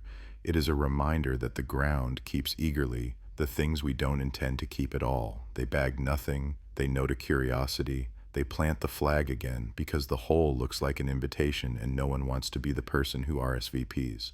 An archivist at the county paper retires and donates her private stash. Contact sheets, negatives, captions scribbled in a slant that dates itself more honestly than a byline. In a sheet from July '91, there's a sidewalk shot that never ran. People watching fireworks early, faces tilted to a sky that thinks it's urgent. In the lower right, tiny and nearly out of frame, a man glances toward the camera with a startle that is not about light. He wears a cap with a fish logo, brim not low at all, smile incomplete. He looks like nobody until you place him in a room and let time undress him. Then he looks like a version of the man later charged and later freed, or like his cousin, or like the maintenance man with the azure pool, or like any man taught to pretend a lens means nothing. Alma circles him and writes familiar, with a question mark big as a hook. A teacher brings her second graders to the station for a civic lesson. They tour the holding cell and the break room and the sally port and the wall of badges that gleam like pressed summer. In the hallway, they pass the bulletin board with Elena's flyer reproduced in a tone so gray it could be missed. No one says stop, but one child does because children are obedient to curiosities adults have outlawed. She reads the name. She touches the corner of the paper as if heat could travel. She says softly as an apology, "My mom says some people don't come back because they find the place they were supposed to be." The teacher tugs her along gently into the room where officers explain how radios work. Alma watches and thinks about maps, the kind that tell you everything except where to stand when the ground gives way. The night clerk from the Seafarer had a sister who kept scrapbooks like evidence, receipts, flyers, party invites pinned under tape that turned honey brittle and browned the edges. In one, under a coupon for 2-for-1 shrimp baskets, a strip of photographs from a boardwalk booth. The clerk in his cap and a woman with stern hair architecture, unsmiling in all 4 squares, as if the machine had taken her by surprise every time. On the back, ink bloomed into the fibers, L. Pause R, 628. The clerk's name began with R. The L could be any of a dozen women in Baywater who learned early how to subtract from rooms without leaving. Alma can't prove the woman with stern hair is the one in Cass's accidental double exposure. She can only feel the tug of a line that wants to be drawn and is polite enough to wait for a ruler. A refrigerated delivery log surfaces in a bankruptcy box, the company gutted by a winter where no one craved anything cold. One page, late June to mid-July, shows a route that loops unnecessarily around the Pier District after midnight. The driver's initials are a set that mean nothing, until a warehouse manager remembers a temp who borrowed hats like habits. He runs through names like a bad rosary. He lands on one the woman at the desk offered as a first. Coincidence bends close as a lover, breathing its apology into Alma's ear. She puts the log in a sleeve. She marks the loop in highlighter, a fluorescent ring around something that refuses to be a finger. Genealogy does what it can. A match appears. Third cousin once removed of a man who bought gas with cash the night of the cookout. The cousin lives 4 states away and collects antique thermometers that don't work. He answers the door in a shirt that insists he's a volunteer at a place that trusts him to hand out wristbands. He says he had an uncle who went south and learned to fish with a boat he didn't deserve. He says the uncle kept a locker like a superstition. He says the uncle told a story about a girl who knew her way around jukeboxes. He says all of this as if it were a recipe he memorized and will never cook. Alma thanks him, leaves him with the feeling he has done a good deed, and writes in the margin, "We are all curators of the worst museum." The tape from the jetty, the one that became an ink blot and a star witness no one could trust, gets one more listening under a different machine. The tech is younger than the cassette, which feels like a category error, like a child translating a parent. He runs the noise through a filter that finds patterns where chaos was sure of itself. He stops the playback exactly 4 seconds before the supposed words. He points at a curl in the waveform no one noticed because they were busy waiting for a syllable. "Here," he says. The door. It opens and closes twice. He's proud to have taught the past a new trick. Alma hears a door in a machine voice and understands what this can be and cannot be. A door opens twice in a place where doors stick. A hip lifts. A laugh that isn't humor. A pair of footsteps that like company. She files it under context, a safer word than clue. Night again, the radio hum again, the chorus of insects and compressors, the town tuned to a frequency that only cats and crimes can truly enjoy. Alma drives the route that started to own her before she knew it was signing a lease. Otters, seafarer, alley, cannery, culvert, pier.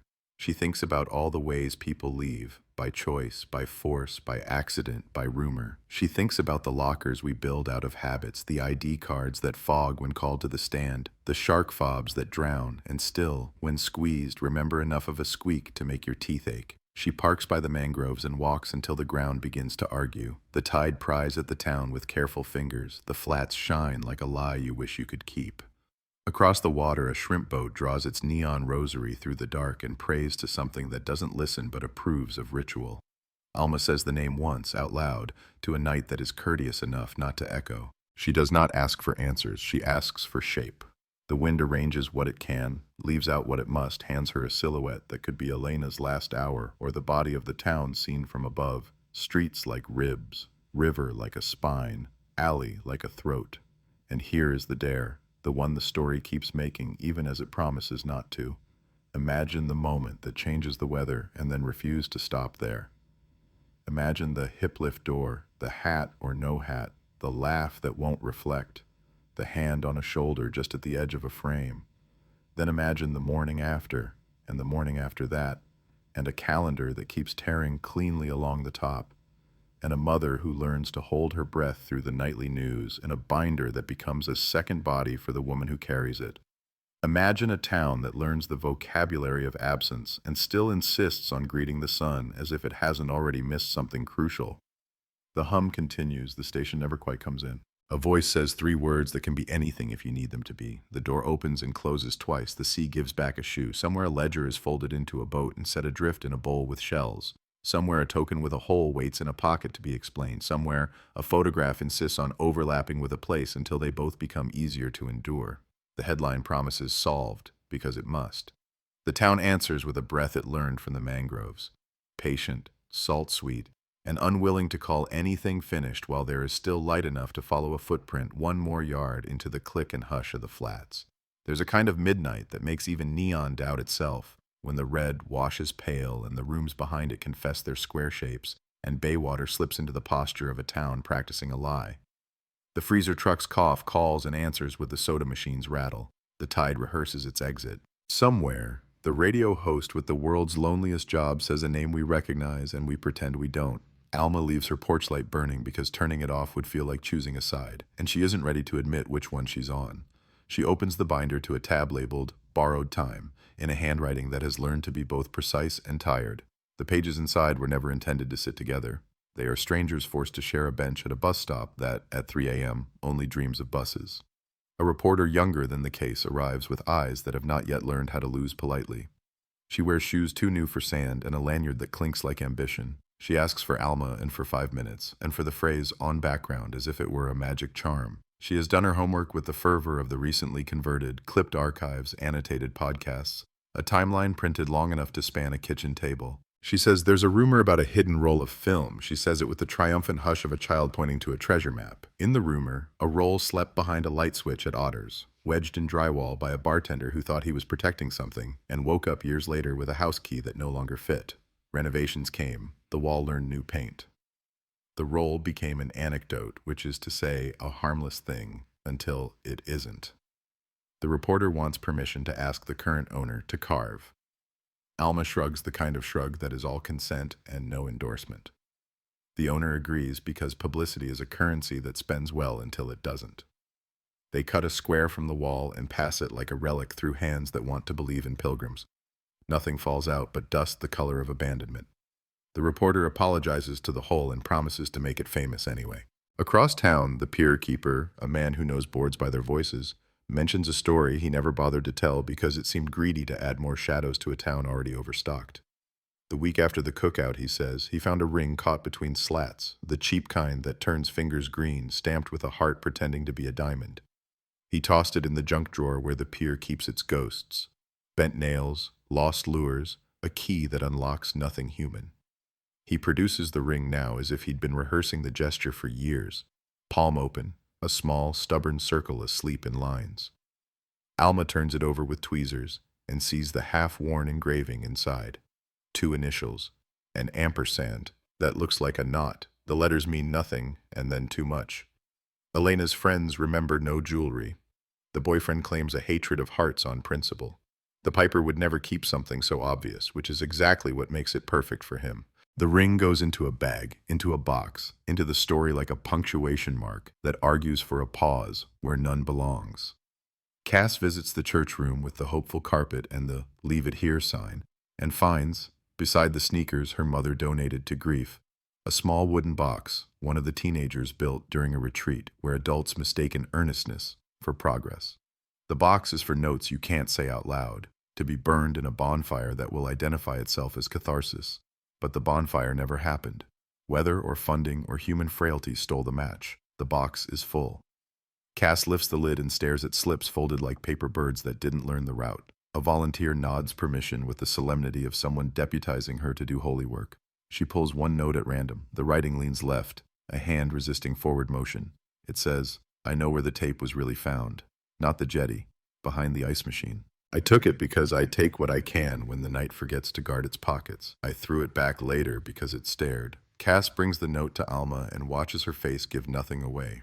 The ice machine behind Otter's gargled alibis for years. Now it swallows a confession too shy to sign its name. Alma files the note beside the cassette's waveform, beside the text door, twice gospel, and the binder grows heavier in a way that is both physical and metaphor.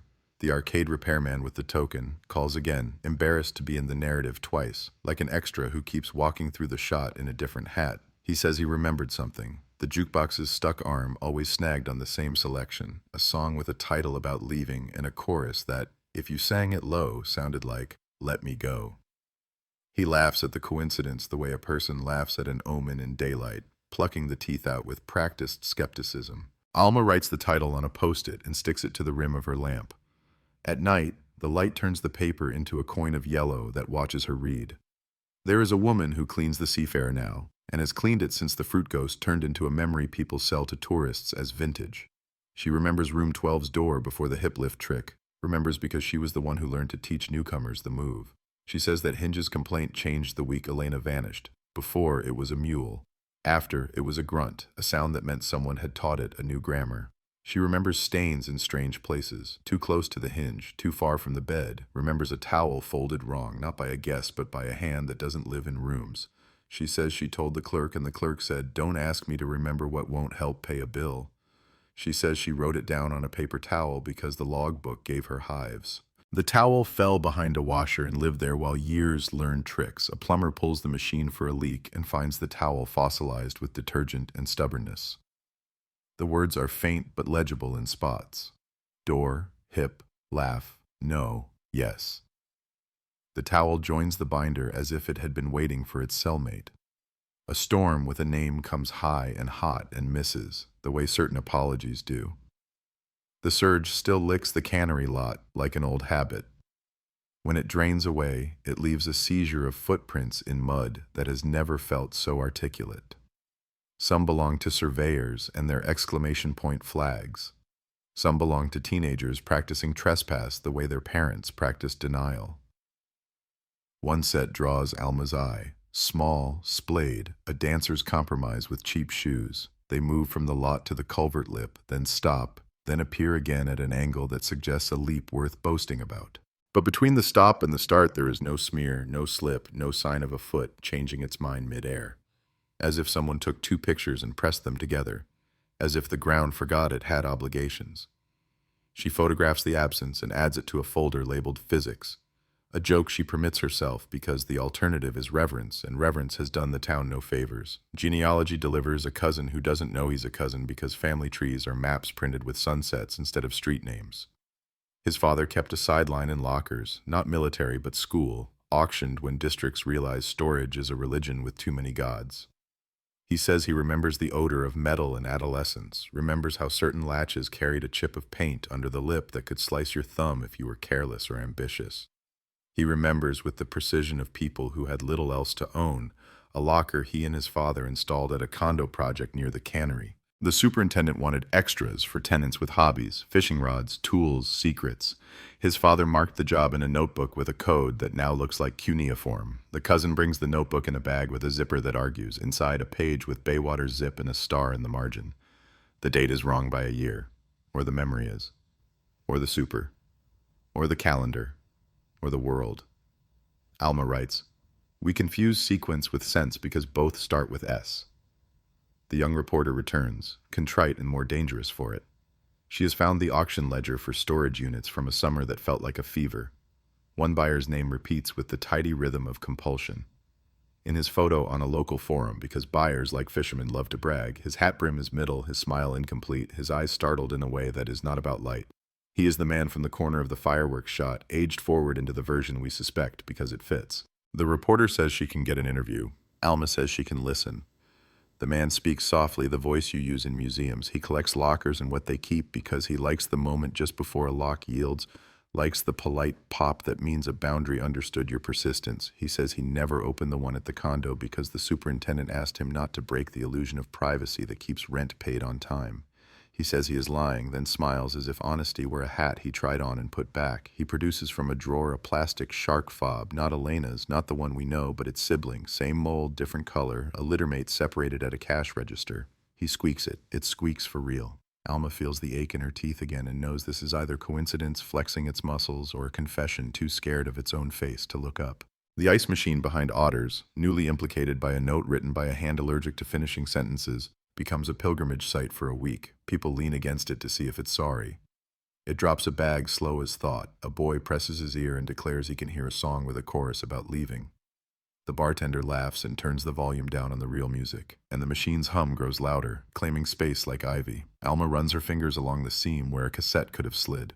She finds only dust and the stubborn residue of duct tape, as if the night once needed to mend itself and chose the strongest tool at hand. A classroom of high school kids assigned to local history decide to treat the case like a project instead of a relic. They build timelines with yarn that tugs at thumbtacks until the corkboard gives up. They knock on doors and discover two varieties of older person. The kind who will talk for hours if you treat silence with respect, and the kind who will hand you a Tupperware of cookies to compensate for a story they can't bear to unwrap. One girl, who has earned the right to be believed simply by standing up straight when the room preferred her smaller, interviews the drummer from a cover band that played the cookout. He remembers nothing until she asks what song they started early because someone was leaving. He says automatic, Run Around Sue, then shakes his head, then says, no, it wasn't that. It was Don't Think Twice, It's All Right, because the singer insisted we could make anyone cry if we did it right. He smiles at the old swagger and names the singer, a maintenance man with an azure pool in his future and a scar he never tired of explaining. The girl writes it down. She draws a star. She pins it beside the ring, the towel, the token, the ledger boats. She doesn't know yet how much weight a star can bear. At dawn that pretends it has nothing to do with night, Alma returns the shark token to the arcade man with a thank you that sounds like a receipt. She passes Otters as the neon gives up and the sign flips to closed with the resignation of a day worker laying down a tool. She stops at the pier and presses the bagged ring to the rail until the metal admits it could be a finger for a second. She drives to the Seafarer and stands outside room 12, listening for a door that taught itself to grunt, for a laugh that refuses to reflect, for a yes and a no braided into something a court could misuse. She holds the towel's transcription in her mind, and the 3 words in her ear, and the double-exposed photograph behind the bulletin board plant that refuses, stubbornly, magnificently, to die. She thinks, not for the first time, that Solved is a costume the truth wears to satisfy a headline cold case, a way a town convinces itself winter is natural in Florida. The binder goes back into her arms like a child that has outgrown being carried. The mangroves exhale salt into morning. The shrimp boats haul their neon rosaries home. Somewhere, the reporter files a story that calls the case a riddle with a coastal dialect. Somewhere, a second grader tells her mother that some people find where they were supposed to be and don't come back, and her mother nods as if agreement could charm fate. Somewhere, the piper plays a note on a cracked reed that sounds enough like, "Let me go," that a dog pricks its ears and then forgets why. And Alma, who has learned to live on the seam where ordinary and omen share breath, closes her car door twice, not for luck but for accuracy, and drives the route one more time without promising herself it will be the last because promises are a luxury. This story has never afforded anyone who can still hear the hum when the town pretends it's silent. Some nights the wind arrives with teeth, and some nights it arrives with questions. Tonight it brings paper, receipts, a flyer torn from a telephone pole, a grocery list with limes underlined twice, skating along Baywater's streets like anxious fish. Alma stands in the doorway of the station's back room and watches a draft lift the corner of the bulletin board the way doubt lifts a memory. Gently, but enough. She taps the thumbtack down and the board still breathes. It always does. The plant on the file cabinet keeps thriving out of spite. The cassette's spectrogram pinned beside it looks like a coastline imagined by someone who never saw the sea. In the parking lot, the young reporter hovers with 2 coffees and a question she can't yet make sound professional. Do you ever feel the town wants this case unsolved because stories rent cleaner than truths? Alma takes the cup and drinks without committing. The reporter flushes in that way people do when their sincerity gets ahead of their tact. She says she spoke again to the storage unit bidder with the almost smile, the man who collects lockers and illusions. He invited her to watch him crack a lock on a unit in another county. For a moment she thought she saw, among Christmas wreaths and collapsed lawn chairs, a blue duffel with a shark-mouth keychain clipped to the zipper. When she reached it, the clip was empty. It had always been empty, or she had wanted it full so badly she filled it herself. She laughs, a brittle tinkle that bruises as it fades. Alma tells her the first rule: want less, notice more. The second rule is older. Humiliation is evidence's cousin. It shows up uninvited and demands to be fed. The church, with the hopeful carpet, hosts an evening for Baywater memory exchange, and people bring moments wrapped in self-myth. A boat captain says he saw a silhouette on the seaward rocks the night after the cookout, a woman standing like a lighthouse that forgot how to warn. A motel maid swears she found a Polaroid under a bed, showing a hand with a ring, and a ring with an engraving, and an engraving with 2 letters that rearrange depending on the angle of your guilt. A retired teacher, soft-spoken with a hard memory, confesses that she graded Elena's last application essay for the community college. The prompt had asked for a problem solved. Elena wrote about the science of locks, how tumblers rise to meet the cut of a key, like a choir that finally agrees on a note. The teacher kept the essay because she keeps everything. She produces it in a folder that smells like history and lemons. Alma reads a paragraph where Elena's voice leans forward. A lock is not a wall, it is a conversation. When it refuses to open, it's because no one has asked it properly yet. The room holds its breath as if the line itself could unlock something. The essay is a kindness that hurts. It goes into a sleeve, into the binder, into the weather system of the case. The jukebox man, Miles, returns with a sobered face and a story he had to grow into. After the cookout night, he says, someone phoned him from Otters at 2:11 a.m. Her voice was flat with urgency. The machine was stuck. The crowd was mean. Could he come? He came. He pulled the chassis. He leaned in. He found, wedged beyond the coin return, a paper slip folded into the shape of an L, then an R, then a silence. He thought it was a love note or a dare. He kept it because scavengers keep without knowing why. He tells this as if confessing a theft from a museum. He produces the slip in a sandwich bag, oil-flecked, soft as regret. Inside, penciled tiny as timidity. Not the hat, the laugh. Alma copies the graphite with reverence. The slip goes beneath the spectrogram and beside Cass's double exposure so accidents can talk among themselves. A boy with a skateboard and the future buzzing in his pockets shows Alma a channel on his phone where locals trade drone footage like baseball cards. He scrolls. The sky opens. The cannery lot becomes a chessboard. The culvert's curve draws a question mark upon the town's ankle. In a clip from late summer, the drone dips low and stutters as if the air resists being filmed. In the hiccup, the frame freezes, a rectangle of disturbed dirt beneath a corrugated awning, a shade in the shape of a locker's ghost. The comments are juvenile and generous and wrong. Someone writes treasure. Someone writes sinkhole. Someone writes buried truth. The clip remains on a server that will forget it when the subscription lapses. Alma asks the boy for the raw file. He sends it and feels for a minute deputized by history. The maintenance man with the Azure Pool Pass tense resurfaces at a hardware store aisle, flirting with the purchase of a bolt cutter as if it's a personality. He tells the clerk he used to sing Dylan on command and could make a crowd hush with a verse. The clerk nods in that way clerks nod at men who want to be remembered. The reporter catches him in the parking lot and asks about the song the cover band started early the cookout night. He says it wasn't Don't Think Twice, it was The Wait, because the singer liked the line, "Take a load off, Fanny," like the laugh it shook loose from people who never noticed the weight ending up elsewhere. He smiles as if he engineered the world's slyest alibi through music theory. He tells her he loves a lock that yields without violence. He tells her he knows 3 ways to trick a tumbling cylinder and none involve keys. He tells her he's tired of being a story. It never pays. He leaves with the bolt cutter unbought, having enjoyed the performance of nearly becoming a suspect again. The Piper slides back into rumor the way a hand slides into water. No splash, only displacement. A fisherman swears a man played harmonica at mile marker 8 last week, midnight, tide silent. The tune was a circle swallowing its tail, a snake of sound. The fisherman says he spat in the water to salt the omen. When he looked up, the man was gone, or was never there, or had melted into mangrove root so convincingly, the eye apologized for looking. He describes a denim jacket patched with bad luck and a hat with no brim because some men need their faces fully available when they decide to be invisible. Alma writes, circle, underlines it once. She has learned music haunts places in more durable ways than footprints. A woman named Loretta, stern hair architecture softened by weather, returns to the substation with a confession that chooses its words like a surgeon chooses instruments. She says Room 12's laugh was wrong. She says she heard a second voice do an impression of joy and it failed. She brings a photograph from the boardwalk booth, 4 squares of refusal to smile, R+L, scribbled behind like graffiti on a timeline. She points to the curve of her own mouth, hard line, then to a smudge in the second frame that might be a shoulder, might be heat, might be nothing. She says, I told him not to follow her. He said he wasn't following, he was collecting. She says, the words you use become the hands you have. She doesn't expect absolution. She asks for a pen. She writes down a name, not a last one, a syllable, a beginning. Alma files it in, names that wait. At the diner, Cass orders coffee she doesn't want because ritual is calorie-free. She tells Alma she had a dream where Elena sat at the corner booth with a suitcase resting like a patient dog. Elena tapped the shark fob on the laminate, and it squeaked properly, and every head in the place turned because a sound remembered is a sound forgiven. In the dream, Elena wrote 2 words on a napkin and slid it across. No ledger.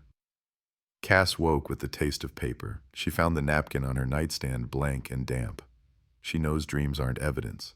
She places the napkin on the table anyway, and the coffee's steam runs its finger under the edge as if testing a page for worthiness. Alma keeps the napkin only in her mind. Some objects rot on contact with belief. A retired line cook who owed favors to the seafarer's night clerk brings Alma a cardboard banker's box saved from the estate sale that turned a life into inventory. Inside, recipe clippings, motel pen caps, a rubber stamp that says paid in a font that likes itself too much, and a ledger, not the ledger, but a ledger, guests logged in a hand that had learned to mimic authority. On the week of the cookout, 3 rooms show the same last initial signed with different firsts. The rent was paid by a company card with no company. The receipt paper, because the clerk was proud, was kept and folded into a pocket that later visited a thrift shop and a church rummage in someone's kitchen drawer where it flavored rubber bands for a decade. The card's bank no longer exists. The names cannot be sued. But ink remembers, and pattern is a profit if you treat it gently. Alma copies the loops of the L's and the firmness of the R's foot and thinks about how people hide by choosing shapes that embarrass the eye into glancing away. The genealogy kid, because they are all kids to Alma now, returns with a new branch grown from a saline swab and a bored cousin's consent. The branch leads to a woman in a different state who posts old photographs of locker rooms on a forum for people who miss the 70s. In one, boys pose with swagger beneath banners. On the far edge, a figure half-cropped by the camera's impatience holds a padlock the way a man holds a future accident. His scar is fresh, his smile is incomplete. His eyes are startled in the way of people who did not ask for a lens. The caption says only, champions. The boy became a man who learned to open things. The man became a suspect who learned to close his mouth. None of it is a crime by itself. Together, the pictures conduct a voltage that makes the hair on the arm stand with the gall of correlation. A handyman rehanging drywall at Otters cracks his knuckle against a metal corner that shouldn't exist. He pries, he bleeds, he finds a switch plate-sized cavity and inside nothing but a brittle strip of film and a beetle that lived long enough to die in the dark with purpose. The strip is too fogged to save. The reporter holds it up to the light anyway and insists she can see the density of bodies, a glow where a face would say no, or yes, or both. Alma lets the film curl back into itself like a secret that refuses to be socialized. She drops it into an envelope labeled "Promises the Wall Did Not Keep." She seals it with a thumb and the sting of something that could pass for hope on poorer nights. The school kids build a map with sound. They overlay the cassette waveform on the drone image of the culvert and the utility survey's flags and the pier keeper's ledger of board squeaks and produce a graphic only teenagers would dare to call a clue.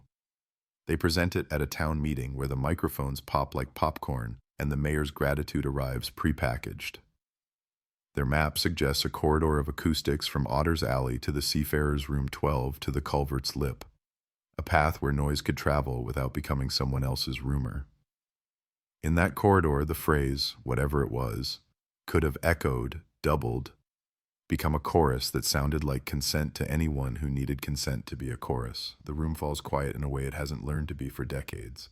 The kids pass around handouts with their email addresses printed in a font that enjoys extroverts. Alma takes a copy, folds it carefully, and wonders if this is how closure begins, not as a verdict, but as a generation deciding what their town will be allowed to forget.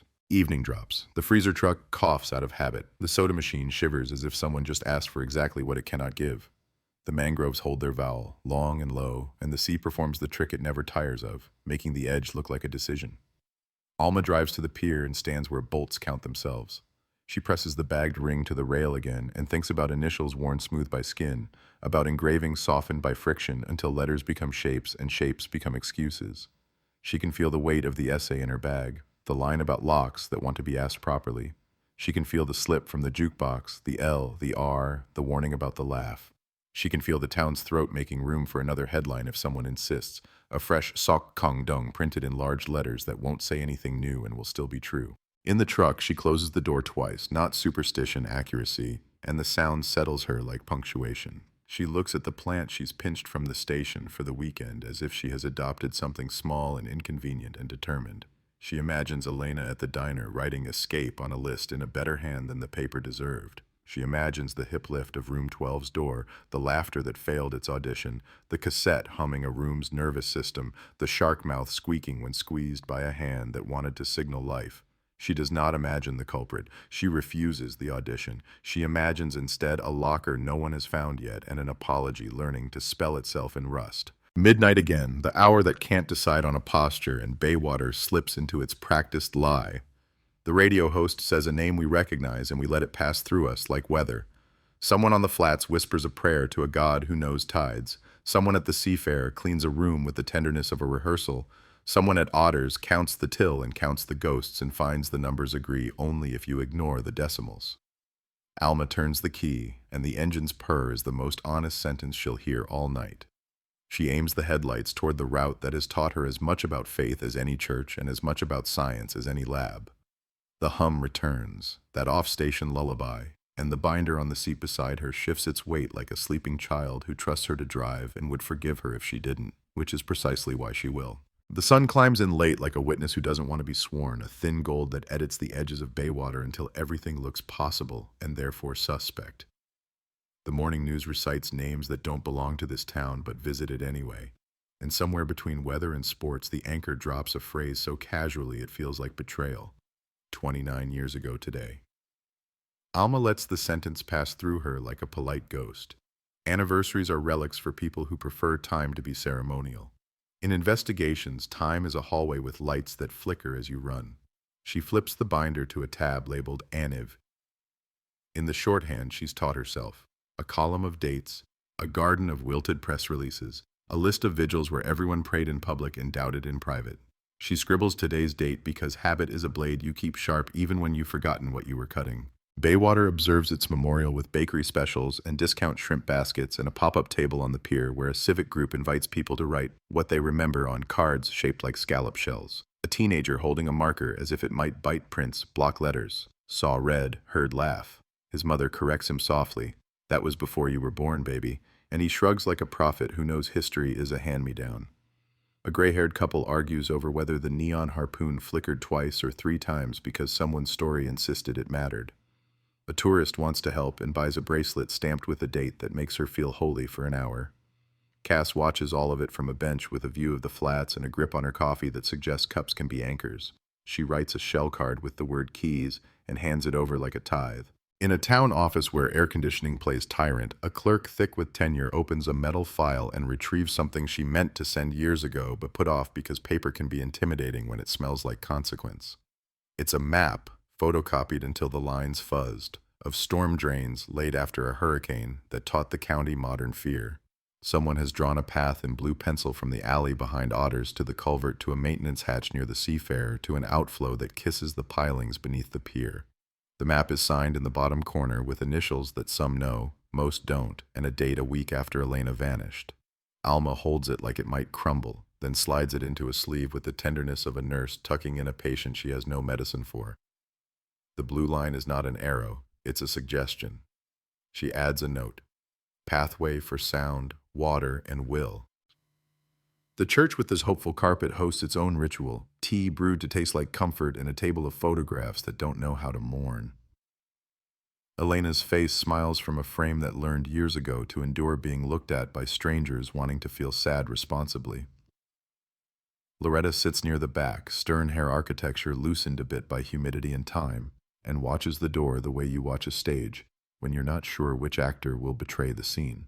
She tells Alma, without preface, that the night clerk at the Seafarer had a habit of lending room 12 when the book said it was taken, but only to friends who could be trusted to leave no trace except the one they intended. She says the clerk called it curation. She says she told him curation is a museum word and museums have rules about consent. He laughed in a way mirrors won't reflect. She produces a receipt she took from his wallet after he passed because grief teaches boldness. It's for a refrigerator delivery at the motel on a Tuesday. Nobody bothered to headline. Signed for by a temp with the first name the storage bidder told the reporter over coffee. The date lands like a dorsal fin in the water, ordinary until you know the shape beneath. A ranger from the coastal preserve calls because he has learned that bureaucracy becomes human once a voice calls it by name.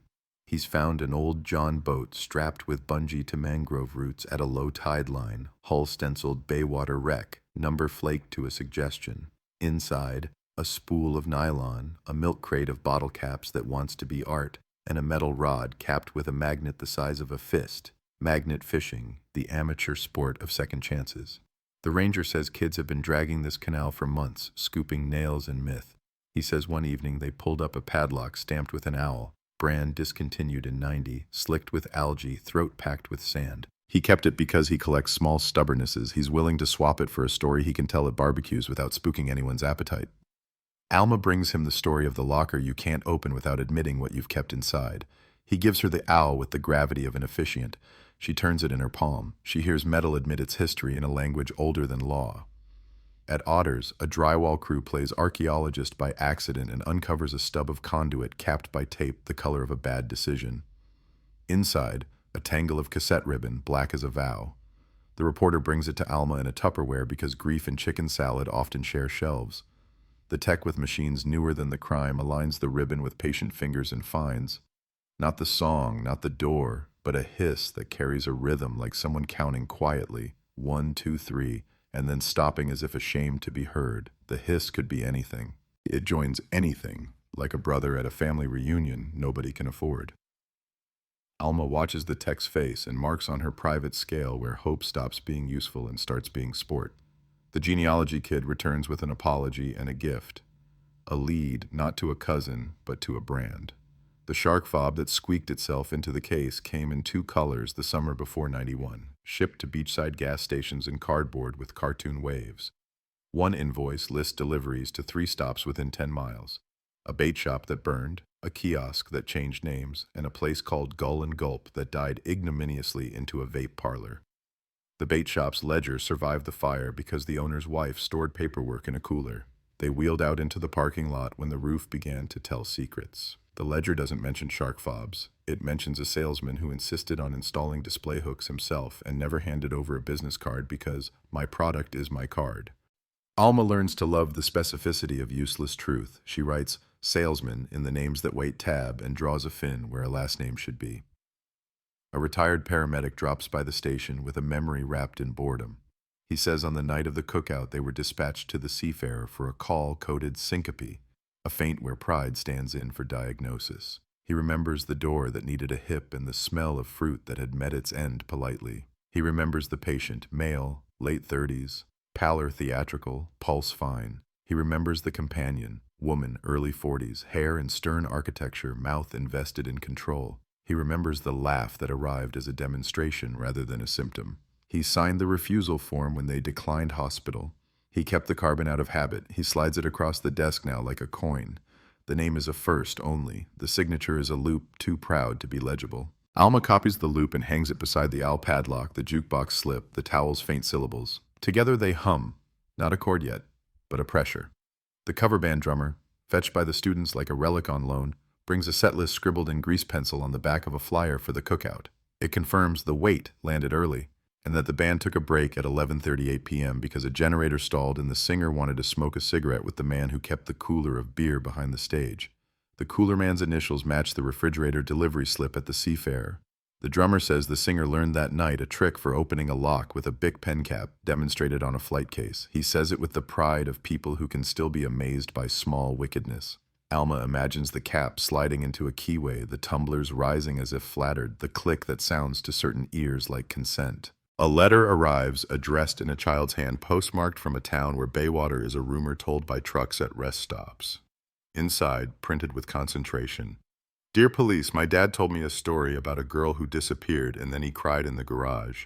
He has a box with shells and keys and a shark. I think he is sad because of it. Please don't tell him I wrote. Sincerely, I like mystery books." Alma folds the letter back into its envelope and sets it on the binder as if extra weight could turn care into answer. She writes, "Box, wash, shells, keys, shark," on a card and refuses to become a person who knocks on a child's door to confiscate a father. She adds the town to her map. It glints like a fish far out on the flats, too small to net now, impossible to forget. In the diner, the radio host 1,000 miles away laughs with a caller about songs that fix things, and for a second his feed bounces and the words turn into a blur that suggests "let me," then corrects itself back into trivia. Cass sets her cup down hard enough to become part of someone else's story. She tells Alma she found another shoebox, this one with ticket stubs from a traveling fair that pitched behind the cannery 2 summers before the night Baywater learned to talk in headlines. The stubs are stamped with an owl. The fair's locksmith booth gave away keychains shaped like sharks because the man behind the counter liked symbolism. He had a scar, he explained with a flourish. He had a laugh that tried too hard to seem natural. He told everyone his name like it was a gift. No one kept it because names without stories fall out of pockets fast. Alma writes, "Itinerant locksmith fair owl shark." She circles it twice, aware she is drawing a picture that may refuse to animate. A utility worker, called to snake a drain near the culvert, finds in the grate a tangle of hair that time and algae have braided into rope. He almost throws it away because disgust is a reflex you don't interrogate on hot days. He keeps it because disgust is also a superstition. The lab will say it's too far gone for truth. Alma knows time will nod along, indulgent. She bags it anyway. Some offerings are for the ritual, not the result. On the pier, a child drops her bracelet stamped with 29 years between boards and wails the pure music of loss that doesn't know its chords yet. The pier keeper fishes it with a hook and line, patient as old wood, and returns it with a nod that says the sea only borrows. He tells Alma he heard, last night under the planks, a squeak that sounded like a toy remembering its job. She thanks him because mockery would be blasphemy. Later, alone, she takes the fob the bidder produced, the sibling the stand-in, and squeezes until its squeak slips from its drowned cousin's shadow and stands shaky on its own small legs. The sound is ridiculous. The sound is a knife. The reporter, humbled into competence, brings a tip extracted from a conversation she wasn't sure was about this case until the story elbowed its way to the front. A storage manager remembers an older man renting a tiny unit for sentimental junk, paying cash, asking for a location near the wall because I don't trust the middle. When he died, the unit fell to auction with 3 others. A bidder posted a video. A plastic shark falls from a box of kitchen timers, lands tooth side up, grins into the camera like an accomplice tired of the punchline. The video's gone. The account folded itself into a retail link for motivational mugs. But the platform keeps backups the way water keeps secrets, out of habit. The reporter found a copy because she is learning to want less and notice more. Alma watches the grainy clip of a mouth without flesh tumbling from a life. She notes the timestamp. She writes the storage address on the map in a color she reserves for paths that run parallel without touching. She adds, "How many sharks make a school?" By afternoon, the heat persuades the town to slow its blood. Alma takes the binder to the cannery shadow and spreads it on the hood of her truck like a picnic of unfinished sentences. She lays the owl next to the shark next to the slip that says, "Not the hat, the laugh." She slides the storm drain map beneath the drone still and the paramedic carbon and Elena's essay where locks are conversations, not walls. She draws with the blue pencil a path not for feet but for habits, from pride to opportunity to practice to aftermath. It runs through room 12's hinge and the jukebox's cough and the alley's red mouth and the culvert's throat and the pier's bolted tongue. She does not draw a suspect because silhouettes lie. She draws a hand, not gendered, not aged, a hand that learned to ask locks the wrong questions until they forgot their answers. Evening leans in. Somewhere a freezer truck clears its throat. The soda machine at the Seafarer bristles as if it's being watched. The radio host makes a joke about coastal curious, and the caller laughs like a door that learned to grunt. Alma collects the artifacts and feels the binder push back like a creature that has decided living is stubbornness. She drives to the church and stands in the room with the hopeful carpet and the sign that invites surrender. She doesn't leave anything. She takes nothing. She sits a minute and lets the air condition her resolve. When she rises, a teenager is pinning a new flyer beside Elena's, this one for a class on bike repair. Skills keep towns alive when answers don't. She murmurs thanks and the kid smiles, unsure whether he's earned it and therefore probably has. Night lays its sheet. The mangroves pronounce their vowels. The tide rolls its shoulders and remembers its job. Alma closes her truck door twice. Accuracy, not luck. And the sound is a bell. She runs the route with her lights low so shadows will speak without fear of translation. Otter's Alley, Seafarer Door, Maintenance Hatch, Culvert Lip, pier boards counting in their sleep. She says Elena's name once, a password to a club that has no members and throws no parties. She says without meaning to say it out loud, "Ask properly." The town listens. It always listens. It never promises to tell the truth. It promises to keep humming in the key of almost. And somewhere, in a locker you haven't found, or a story you have but won't yet believe, a plastic shark grins in the dark and waits to be squeezed until it remembers how to squeal like a witness who has practiced for decades the art of not being asked the question they are finally ready to answer.